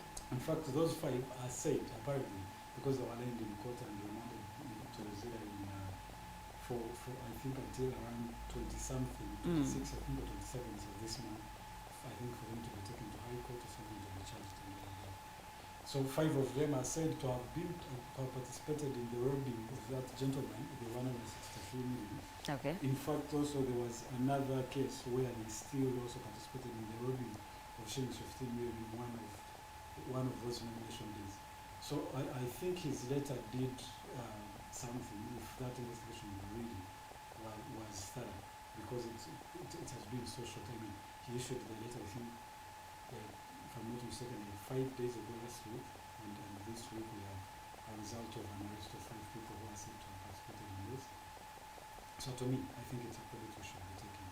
But I also think it's not just a postmortem, because he has issued similar letters and nothing has really happened. Abamu bagiise postmortem oluvannyuma lw'okuba nti akalulu kaaliwo ebbanga liyiseeka ate omukulembeze w'eggwanga yakajjaveeyo. I don't know why he's talking so long, but maybe he was still gathering intelligence, so I cannot blame that on him. But honestly, I think for me, I am happy that for the first time he's said something that is about him, about his party. He never talks bad about anyone. Every time we have done this, we have done that, we have done. The only thing I can credit him for doing is probably the Express. In his whole 40 years. The Table Express, I think it's one thing he has done. The most expensive road in the world. Mu bbanga ly'amaze nga mukulembeze w'eggwanga obalako ekintu kimu kyokka. One thing that is there to show. What else is there to show? Baatugamba twebaka ku tulo. Twali mu dduka. The only time Uganda, I think, had some sort of security was towards the end of Amin reign. So before that, did we really have that much security? Of course, apart from the slave time. Did we have? Sleep started when NRM came. Yes. Now, but we don't sleep this day. Anytime we get a chintu, they could pick you. Ate ebyenfuna by'eggwanga tulabanga tukyuseemu. Bwe yali ku State of the Nation address, si bwatu bwe yatugamba. Yes. That's what I was saying. But we never say. No credit tutugiwe we yeetaagisa mukulu Rogers. Yes, that's true. I agree with you. Yes. And this is the credit I'm trying to give. He has built an express. We never had that. Apart from, but of course, Nengude hazikoleddwa. Honestly, I mean, how many people have moved now from that very zero class to a particular class? Bana bammere ya leero. How many Ugandans today nga bafuna sente bekikolera kidda kyogga like he likes to call it, hand to mouth. I think they are the majority. So what economy is that to this? PDM yazze kakati ebyo byonna bigenda kuteera n'emyoga awo nja kutuukawo tugenda kutuukawo Monitor General's report. PDM weeri n'emyoga weegiri tulina n'abantu abafunyeemu mu nteekateeka zino. No, for me, just that is my highlight. Honestly, I think it's a thing to appreciate. Okay. That he did come out and speak about that, and there has been some bit of investigation. If it's fair, of course, they are also capable of putting it on some individual just to escape accountability, just to say that Mwatu investigation tujikola abantu babo twabalete. So if it is fair, I think it is something to also appreciate him for. And I hope he keeps the trend, because today we have Oyam election. If there is violence in it, he can also speak about it, because there's also an NRM inspired against that one of UPC and the other two FDC. Yeah, so I hope he keeps the trend, because these things are happening, and we don't know why it has taken him so long to come and realize now that there has been those kind of practices in elections. Yeah, but by and large, I think it's something that we appreciate. Okay, thank you so much, Rogers. Mwami Arnold, nsaze diro kakati nzezewo mu bbaluwa y'omukulembeze w'eggwanga olina ky'ofunyeemu ba kyewapikinzeemu? Ekyo bayita okwekangaabiriza. okwekaza nga nyirimu alina eminnyo nobuzaabuzaabo omukulembeze w'eggwanga bali wagi yaleese nagyagadde but byebadde yogera banagala badde baagala addressinge yo nnungi era ku luno yabi address naye nze sinulira biri mu bbaluwa tuli ebintu bibiri one spirit two why now spirit omanyi abantu bazanyisiza manyi sagala nnyo okwogera ku mpozi project because yendigako mali promoting naye ebintu tuyibuusa amaaso naye nsonga nkulu nti President Museveni asobodde okumanaginga eggwanga for almost now 40 years ekitegere asobodde ne mashinari gyazimbye esobodde omukolera but his worry is singa nvaawo kandi my son manage these machineries these mafias asobola bakolera nze oba basobola okumukolera nga nvuddewo so agezaako okukiriininga nnyumba nti bambi bano be baakutte balinga ekigambo ki like scapegoats sacrifice kati nga okulaba amabaati gabadde kwanayo babinisa basatu bala abaala fayiro zigule ate simanyi abaala obujulizi bugule naye babongeddeyo bewako obujulizi nabewako obujulizi bagamba nagasanga mu compound kooti ento yabongeddeyo mu kooti enkulu ati kigeza kugamba nti bana basatu bo mulage public mulage nti twagala mbuzi naye bennyini because nabbanja amabaati ga office ya prime minister supervisor lwaki nze lugobe bagamba naye ngateeka ku nyumba eryange nga nyumba y'embuzi ettaka ligamba nti omubbi eyabba nibwe yateresa bonna bavunaanibwa omusango gwe gumu naye kati nze yampa tomuvunaanye navunaanye nze eyagafuna anyway tuveeyo nti abantu tunuulidde ensonga lwaki kati etteeka ligamba nti kubeera kola appeal yanaku asatu electoral petition teziiseeko crisis statement tezinayitako because bwezibanga zibadde zayiseeko one abadde alindako ziteeko naye bwezibanga zayiseeko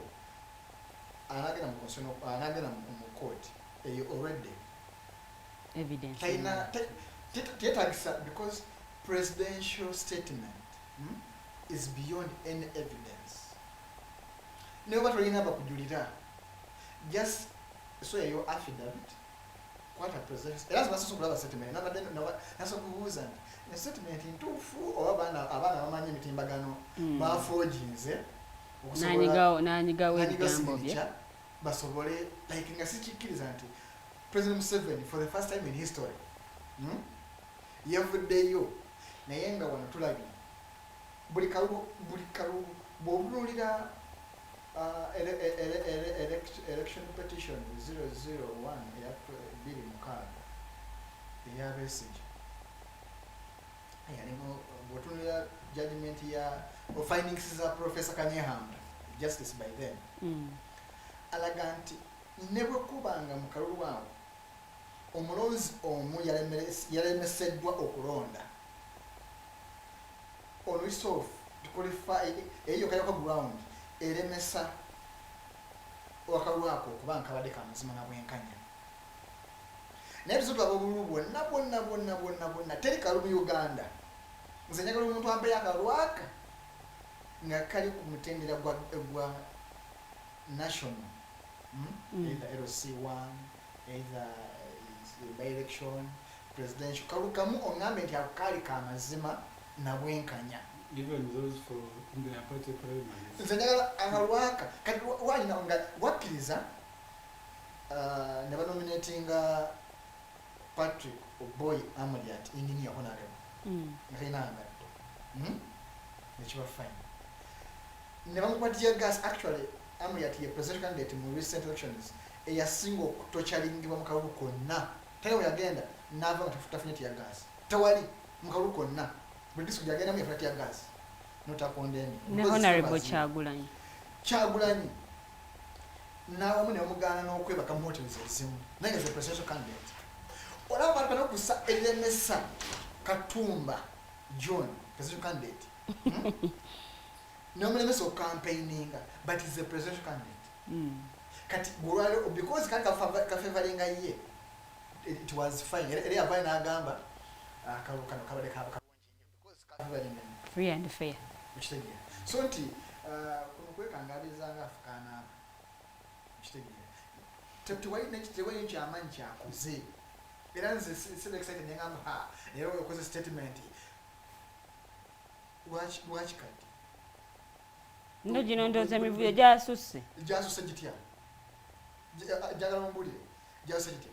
Nali mu kalulu ka Paulo Mwibe Jinja. Alyoka agamba akabiri biri kumina. N'agamba niwe mumpe ekidomola. Awo nakalimu. Ese bagikola wendi. Nakavali akalulu ako. Naye buli byali Jinja. Gira kekyadondo. Yabona abantu nga bafumye sente bagabana bafumye naye nga enyali balina buli kimu bakoze bamashina ba boda 2010 abadde bano nga bakola emirimu ng'emirimu gyabwe gyakutaba nakavuli akaluko kaba LC11 e Kampala naye tumanyi emigo n'ekibooko egyatalowa LC1 okazijukizaako ewa jurisdiction yange yali Kibuye Katwe naye nakulabira ekitibwa omuggo oba kitegere. So nti bino ebisinga tunyumiremu obunyanya kiboozibuozi awo okuwomereza amazima. President Museveni wali mulungi nnyo okusa ku yensoma kuba naye sinategeera paka 2 okuva 96 paka 96 ebimu nkyabijjukira naye munsoma bisome wali mulungi era nga gyasooka teri muntu yeemulugunya mwebali abalengera ewala abayinza okulaba nti waliwo ekitagenda bulungi naye amazima President Museveni waluzinga dda era nze mbakuba gwe singa nawanika nasolawo datawe naye munange ntebe ewooma ntebe kuba nalabye akotinga ng'akalu ka Muwanga naye nga yayamyeko Muwanga Museveni okukyuka Muwanga Museveni yakaliko naye kati mbaluwa agamba tekitegeeza naye emivuyo egyo yagirimu yali student nayiga kati yatweniza abaana baduplicatinze mbonabadde nalabye nga ndabanga firimu weri erabika yalinga firimu ebbanga lyamaze nga kagamba for the first time in history iyo firimu gyasobola okulaba eri mu byokulonda nga bakugamba akalu ka Muwanga actually ne Muwanga tewali wala mivuyo compared jitwala kati tewali akalu kafuuka lutalo kitwanya obuweziza ye kafuuka lutalo na olunaku lw'okulonda tanka neziyita emamba neziyita ziba akalu lutalo ani afuga tanka ani afuga emundu njagala omuli akalulu ki wano aka presidential okay nebakabaka by election wotalaba tanka naye but also okay to a good I think it is ordinary. It wouldn't be a problem to have the security around. The problem is having the security participate. Having the security around is okay because elections can breed violence. It has happened across the world. Bwekubanga yazimba foundation eyakalu kano nga kamazima na bwenkanya no need naye nemanya abakimanyi nti olwokuba omusingi mufu because njagala tubeere bamazima so ndo makyo lwani tugamba tugakulonda between Mombeja and Rogers but we abalisi y'abalonzi bali 100 fenna ba agents nga tumanyi nti bali 100 abalonzi bamala okulonda nga bera abalonzi bali 10 abalonzi bonna bali 10 nga takisawa big net ne tuwunzika ssaawa 11 ffenna nga tulaba nga tewali nnyo mividiyo ganti omuntu weze wano nga kai transparent njagala ombuulire singa Rogers owangula nze nga mbadde agent wa Mumbejja nga bwe kimu kimala kiranga bwe kiri ani ani amulubuni yanga nalwana naye kyo twabadde okulwana nzize ssaawa 2 nsanga ogulu mu kabokisi olwedde musanzeemu naye nga ndi agent nali badde tandika okulona nga wendi kati lwaki sirwanenga okubala kuwedde nti endaba batuyisa yokka yetufosera okulwana Roger akalulu kafuuka lutalo bintu bya lutalo ono akitwala n'oli akitwala. No, generally I think, and that's not unique to Ghana. It's a thing that happens across the world. So it's not unique to us. It's not that. It's unique to Africa. It's unique to the world. It happens even in developed countries. People fight in elections. The only difference is one, that in some of those developed nations, people might fight, but it will be on the basis of like contestation of ideas, or so and so said this. It's like a personal thing, not really about the system and all of that. So yeah, I think there should always be security to protect, but not to participate. The problem we have here is that general security, the security goes there earlier. No balina okuuma ekifo tewababa omivuyo gyonna gibeerawo. Bayiro buli polling station okwako omusirikale. That's okay. Bayiro should be. Okitegera to offer security. Naye so si tanka oba okitegera. No twetaaga nanti kati olaba bannayi. And let me, one other thing really that did not make sense to me. It's possible, but it's unusual. The winner had around 79,000 votes. The first runner-up had 4,000. How is that possible? Abasinga bali balonda NRM. Ate bali balonda because literally, generally, these two people had some sort of a tie. They were both famous, and they both, by the way, were NRM people. Even the guy became independent because he lost in the primary. 70,000 and 12 as in no. Imagine yabadde ati ya lukumi omuntu owokubiri alina 10,000 owokusatu alina 12,000. Is it to you do you think there can be a margin of 75,000 votes, honestly speaking, in a by-election of LC5, not constituency? Because LC5 even most people do not even vote. Commission webanga yerangiridde bino tetulina okukolera because yewewa mandate. Obanga agamba first of all this is yalonda, which is first not of all possible. nti bona balonda ekitasoboka because nzakaluke Manya abateke basenga okwetabiramu buli obululu bubera ba president ne constituency anti baluna Omubaka wa parliament baluna bulumu kale nti alonzo wana yalonda buli obululu akero si wano Naka president. Oh, anti. By the way, I think the president we have had the same president in Alondo, but LC one, I have no. What? Anti buchango okula wafunyeka mukoka. Okitegeza. Emyaka etano gisi. Actually, even anotogera wano sawa zino. There was but expired already. LC1. They're illegal operating now. Bwembala mu budde bwenasema story ya LC1. They're illegal operating. Na hiyo chinga ogamba nti abantu twagala nnyo ebitu like nzakero since was tuka. Kwanja yomanya mubbi kyagero kunkulembera. Oshaka kwero si because bwokiza n'okulemberwa mubbi abaga bapolinga bubbi. Yeso ache bagamba tulonde omukulembeze wafatandikirwako nga w'abantu tumumanyi naye jja kubuuza kuno ku muntu nga amazeke emyaka egi omubuuze nti ani chairman wa zone yo Zawange nali mumanyi naye kati si kyamumanyi. I know, I don't remember. Not that a Jambera Simanyi. No, but even where I come from, yes.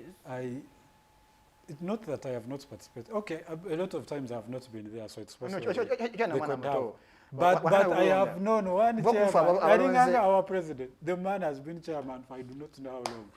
I have seen only that guy. I do not know who was there. No, emyaka 10 plus tubati tuina because we last voted LC1 was a bill I think bidi gumu, if not mistaken. I think either bidi gumu oba bidi gumu. But I send by you because when I remember, I send by you because no ngamba ngojo kano anti wagambi nti abada ina LC1 ne mugamba kano wali waise myaka gisoma mu 10 okusobola kutuka kano ate wali actually we bamulonda wali kusomero the first time yes wali mwana no nakana kasembeyo nakategeerako because waffe wali yewe nyingi Nachikaza kugamba yali campus bisere ni okay yeah I might have missed. But anyways, to go back to the point, for me honestly kubanza akalo kisalo za kanoko kaka asembye ne buli bona okuva biri gumu nze nonda because biri gumu nalonda. By the way, my last and the first time okulonda President Museveni yali biri gumu and I was 16 by then. I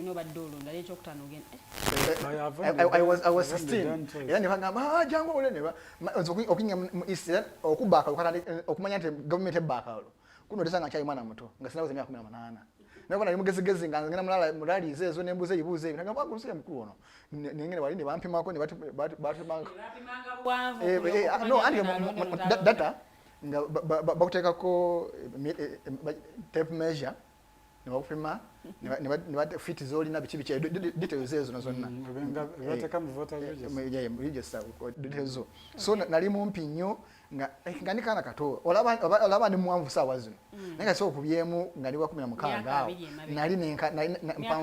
nali mpanvu kwa nkanachi naye kati kikulaga nti wali buddu bwakawo nengera bulungi nnyo nenonda nga mujja mwendi naye nenzibira Museveni akawulu gweko tisoko kwata mbebwe ngambe nenzibira ate ne wako bujulizi nenzibira Museveni akawulu ojja tubulira ne banno bwe mwali mu lokano so kworo otusobalero register yanga tebakyusana actually tebakyusanga okujjako they just update ekifaananyi they just update kati mpozi otafunye enira kati ne bali pressing abiri ne biddamu naye nga sedda ngamo kubyakafanya kala nti kano kabyakulonda no naye nga okokka so nti nkulaga nti obubbi bwakawulu tebutandise kati era bwagamba nti kimanyika badde nga akawulu muwanga obukedde bwe bumu bweyakozesa luliwe era bwabadde akosera kulungi okubona mubiri akawulu mubiri gumu ekyo nkijulira okitegeera so nti bino byonna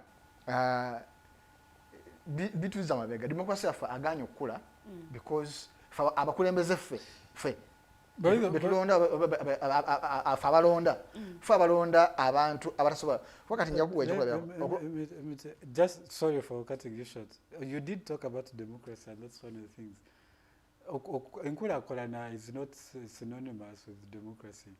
It doesn't mean that if you don't have democracy you cannot grow because we have Libya was one of the most growing countries in Africa. But for the 2 years that man was president, there was no political parties, there was nothing like that. It was his government. Even the Middle East, even Rwanda here. Even China, one of the leading ones. Saudi Arabia, Middle East. The kingdom. China, you have only communist party. So but so God can stay even without. So someone can be a good dictator when it comes to development. Nga political side abanyigiriza.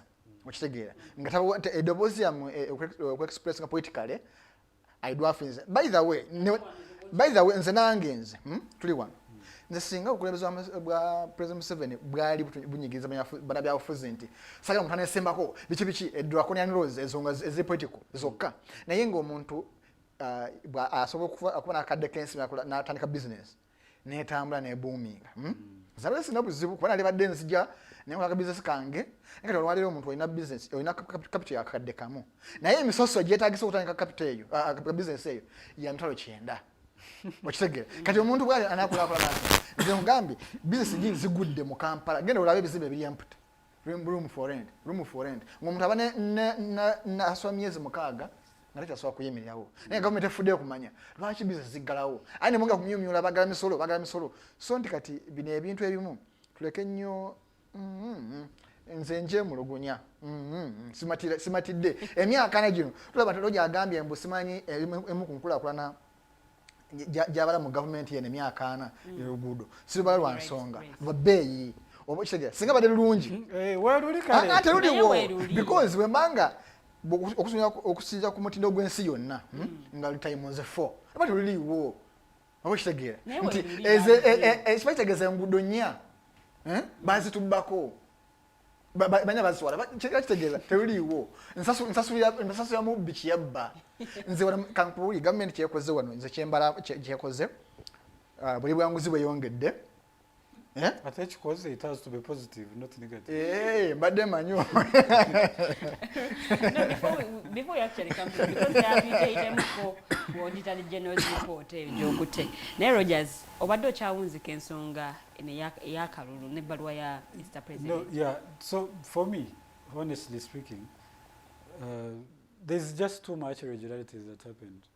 And I hope that we do better than that. So President Okwa, that directive was a good thing, but I hope it wasn't a campaign strategy for Oyam that is happening today. Because of course, being that it's literally the same region, it's on the other side.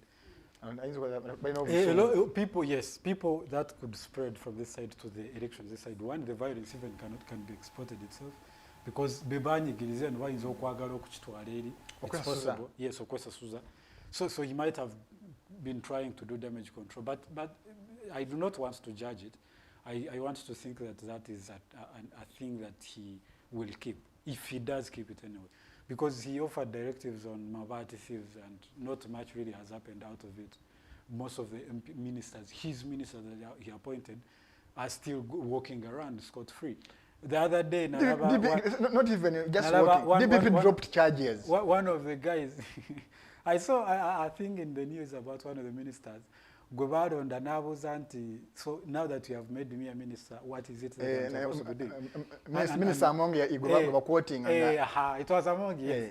And then I think it was the president who told him just make sure that what you are told to speak, you speak it very well. And that is it. So that is a minister. Roles as a minister, what are my roles? What it is that you're supposed to do, what are their responsibilities? So I hope that this thing does breaks a new dawn to make sure that if the elections are going to happen, there's going to be enough security, and security should be there to protect, not to terrorize people. The people I've seen in the news, the people who are arrested for Bukedia by election, those insecurities, those insecurities, most of them were police officers, but apparently they had been a problem for a long time, because I saw in those news by Daily Monitor, some two people were interviewed, and both of them were saying food, it is about the guys will terrorize people in the election period. So I hope that is a new trend that is being set, and much better is going to come out of it. And but also some of the problems, he's trying to see symptoms, but he's not looking at the problems themselves. Or other problems that are happening because of those things is the campaign financing. Umuntu these days, people invest. Invest. I had someone who said he sold his house for an election until he recovers what he invested, because he said, I invested. Until I recover what I invested, I do not want you to come asking. And I concur with him. Yes. And they are right. Exactly. And they are right. Yakwata sen anti faba basaba. Yakwata ekizimbe kye. N'akitunda Najja n'agula akaluluke. Tatusaba. Omanyi twawula ebintu bino.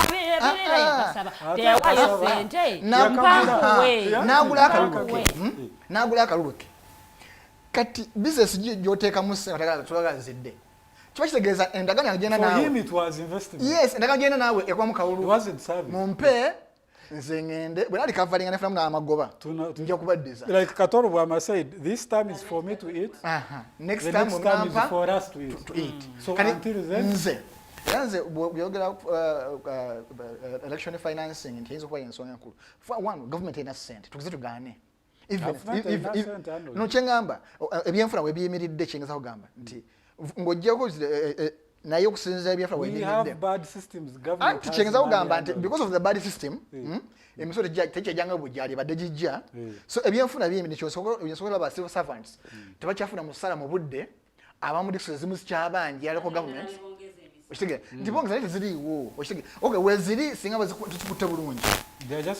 Naye because of abakulembeze baffe bazikwata bubi. Kati President Museveni atiddemu nisiga kigenda bwe kiti olaba kadde 166 just MP kono nomination day zababye on day 1 on LC5 meanwhile I mean LC5 day 1 168 oba 166 plus zababye day 1 kyotegeza nti olaba LC5 bamubyeko ezo zokka president n'asaasaanya mmeka and how many people can afford era ngenda kola ndi okubangula akalulu oba abantu bangu kusobola benjagala because njukira awo kankubuulira ekino ekintu atiddemu nti ayinza okubanga Anita Among ayina ne influence manyi ebintu tubirabanga ebyokusaaga naye region ya Anita Among Anita Among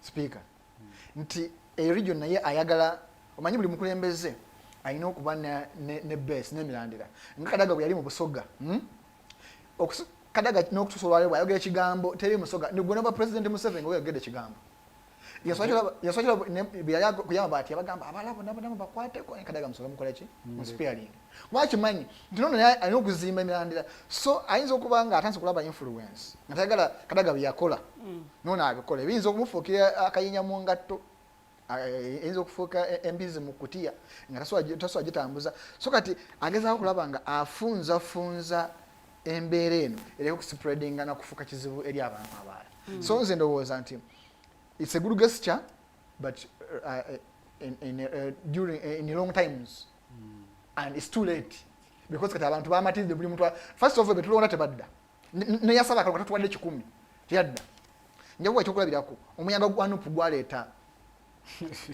ewaffe tulina kyebayita kyankoole oba mukokote bw'obeera ku nnyanja waliwo akatimba keeta mukokote abavubi bw'okatekamu bwoti kayoola buli kibeera mu nnyanja buli kibeera mu nnyanja kati bw'oleeta kungulu bwoti kati muntu alina okusootinga tulaga byennyanja guno omuddo ne muguzaayo tubali twagala mpuuta beresengege beera kyali nto ne muzaayo kati naye omuyaga gwaleeta gwakokota kati mukokota mulimu abakulembeze abatakoledde bantu mutasobola n'agamba naye twalonda mukosa atukoledde ki na okudda asooka atugule tugaba n'akafe kagweremu awo kati president atunulira ensonga n'agamba singa ekera kumakya neekula ejja kubanga tekyasobola kumanagingibwa ate yajja atugamba nti abemabega bwaberanga bubbe mwaberangamu emivuyo nayaga kutereeza kati tuzeeyo eri kiba kitegeeza ensonga 10 ezaamuleeta ensonga gyakozeeko nsonga ki njagala ombulire olunaku kiri omala nga tuwulidde nti eri omuntu gwe basse naye nga bamusina mundu omanye eriyo okubanga obadde otambula noteguka n'okufa oba ne bakutomera kyanjawulo omanya nawe yali badde nze oba nakifidde mu buliri okitegeera naye owulira gun violence nti bamusina mundu bamutema ejjambiya ng'ebyaliwo ku mirembe gye byagamba the nation address omukulembeze w'eggwanga yatugamba security wise kale kankubulire state of the nation address atotozire njagala okwata state of the nation address 5 zonna ozeko ku meeza ombulire njawulo ki bakyusa date venue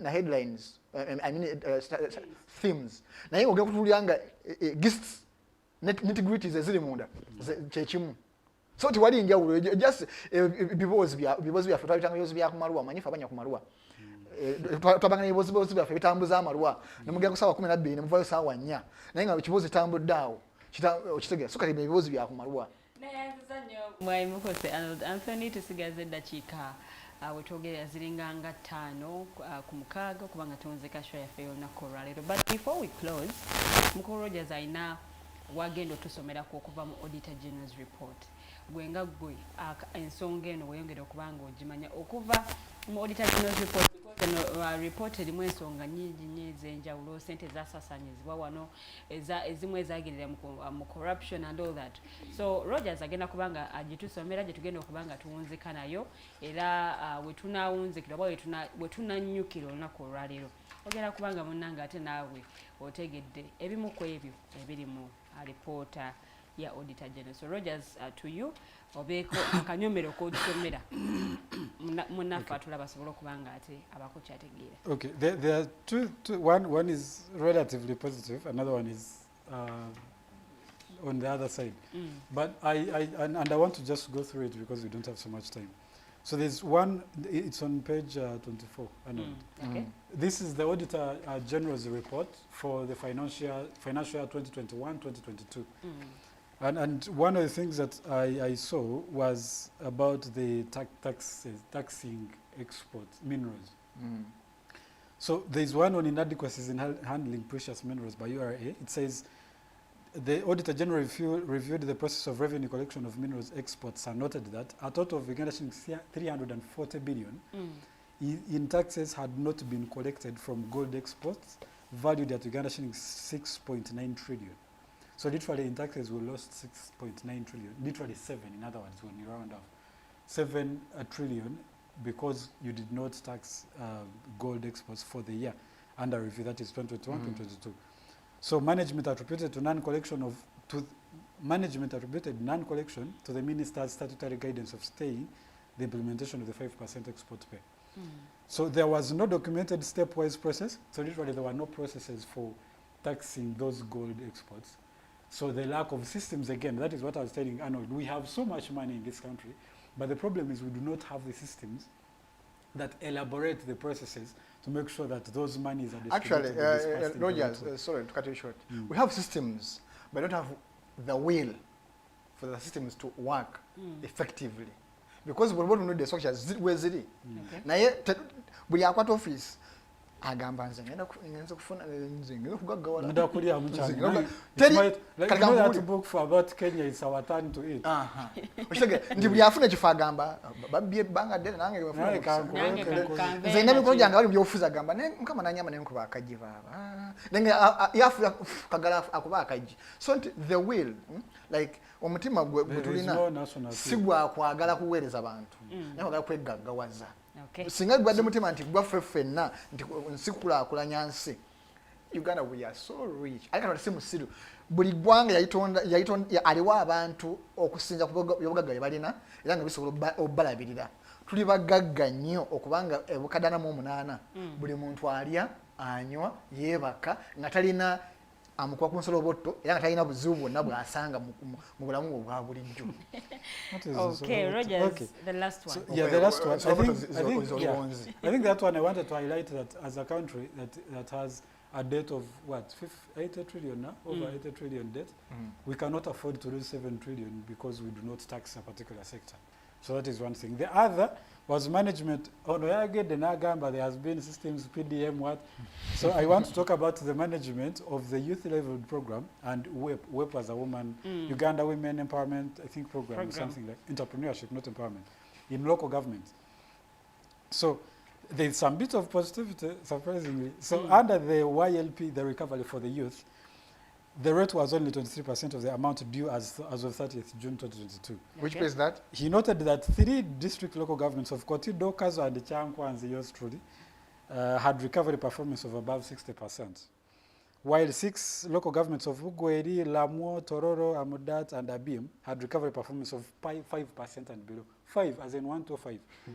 So this was attributed to disintegration of the groups and funding of non-viable enterprises, among others. So that means that those programs, UPDMs, were disbursed. You know, the programs started without the piloting of those projects. Yesterday I was speaking to one of the guys who is like top elites here in the country who advises a lot of government ministries. And was saying that after the PDM started and things were not working out, they went, I found one professor from Makerere University and asked him to try to make sense of what PDM is. But the person who they told to speak literally on behalf of PDM was asking himself, I do not understand what this thing is. How is it going to work? So those are the problems with the programs. But also another thing for the women thing, the recovery was relatively fair at 71% of the amount that was due as at 30th June 2022. The best performing local governments were Ruwero, Wakiso, Bushenyi, Nebi, Chenjojo, Chankwanzi, Shema, Lira, and Soronko with 100% recoveries. So you have something about women, you performed relatively good, but on the youth you did very worse. And PDM, just to also highlight again, as you talked about, is doing absolutely worse. We'll wait for the Auditor General's report for the 2022, 2023, or 2023, 2024. And I will remember, I will be very sure to remind you that this is how your PDM performed, that you are saying that the government is doing so well at that. The initiative is good, but the implementation is good. Okay, other times we'll go through some of the other things that were highlighted by the Auditor General. Your closing remarks. By and large, thank you so much, first of all, for being with us for the last 2 hours. We understand that you do sacrifice some good fortune to make sure that you follow the discussion, so we appreciate you very much. But to conclude, for me, the elections that are happening today, tomorrow we are going to come here with the updates on what will have happened. I hope that the president's letter did set a precedent for election violence to make sure that these things do not happen. The good thing is, these ones happened in Wokedia. He issued a letter to investigate those election violence and to make sure that there's better practices moving forward. I hope he keeps his position in these by-elections that are happening today. If it does not happen, we'll just know he was doing post-mortem and was doing campaigning for this Oyam, for people to just feel like he's on our side. He's with us. Thank you very much. Thank you so much for this today. Halfway back to you. Okay, let me just cross over to you, Mr. Arnold. Naye kansibule naye nga mbagamba kuba sijja kugenda bwe nagenda mu ripooti eno nyinza obutamaliriza naye kansibule ekisoboka kya byonna gwe obw'omutima omunafu DNA egyesonyiwa kyekisooka gwakizudde nga omutima gw'omugumu omwana tomulaga don't victimize omwana. Okay fubako nnyo kuba kizibu okubeera ekizibu naye fubako nnyo okulaba nga omwana oyo is not tortured akuba alina eddembe lye ng'omwana. Then abagenda mu kulonda olwaleero tumanyi abamu temuwulira Luganda naye munnange oluzungu lwangwa kkono saalusoma nayiga luyige.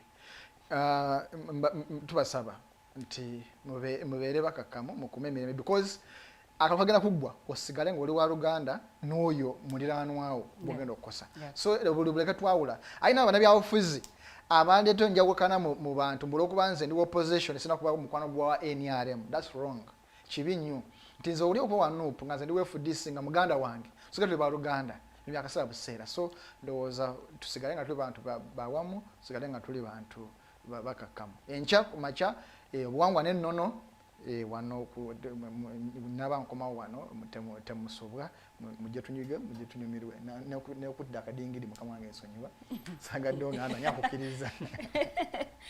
Well, tweyanziza nnyo abakulu b'emibadde nabo olunaku olwaleero. Olunaku olw'enkya nga mwami mukozesa wakutegeezeza obuwangwa n'ennono tosubwa bagenda kuba boogera ku nsonga ez'enjawulo eza DNA bazoogerako, naye lindirira olabe ensonga kyategenda okubanga eyogerwako olwokutaano luno. Tosubwa the voltage ku ssaawa emu yennyini ey'akawungeezi nja kubaawo mu nkato ng'ate nkutuusaako ensonga ez'enjawulo. Ku lw'omukaaga luno the ETFS show tugisuubira okubanga eddamu ate ne snaptok tugisubwa ku ssaawa 12 ez'akawungeezi. Kambagaliza okubeera bulungi. Njagala kwebaza abakulu b'enkoze nabo olunaku olwaleero. Njagala kwebaza Kamanda Mukulu Samuel, webale nnyo kubanga okoze ku kamera, omulimu gw'okoze gubadde mukulu nnyo. Ate okonnoggatako omukyala ate Ditenjo Nabukeera. Thank you so much. Mu control mwali omwami Ali Alibawa era nga munnange bwe tukoze olunaku olwaleero okubanga tukutuusako program nga bw'ogirabye. Kambagaliza okubeera obulungi. Mwera.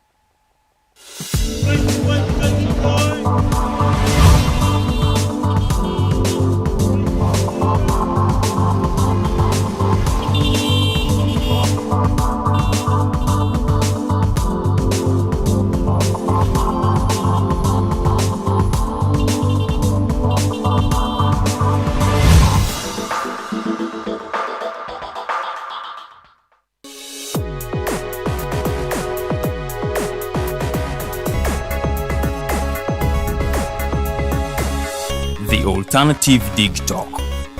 Real issues, real talk.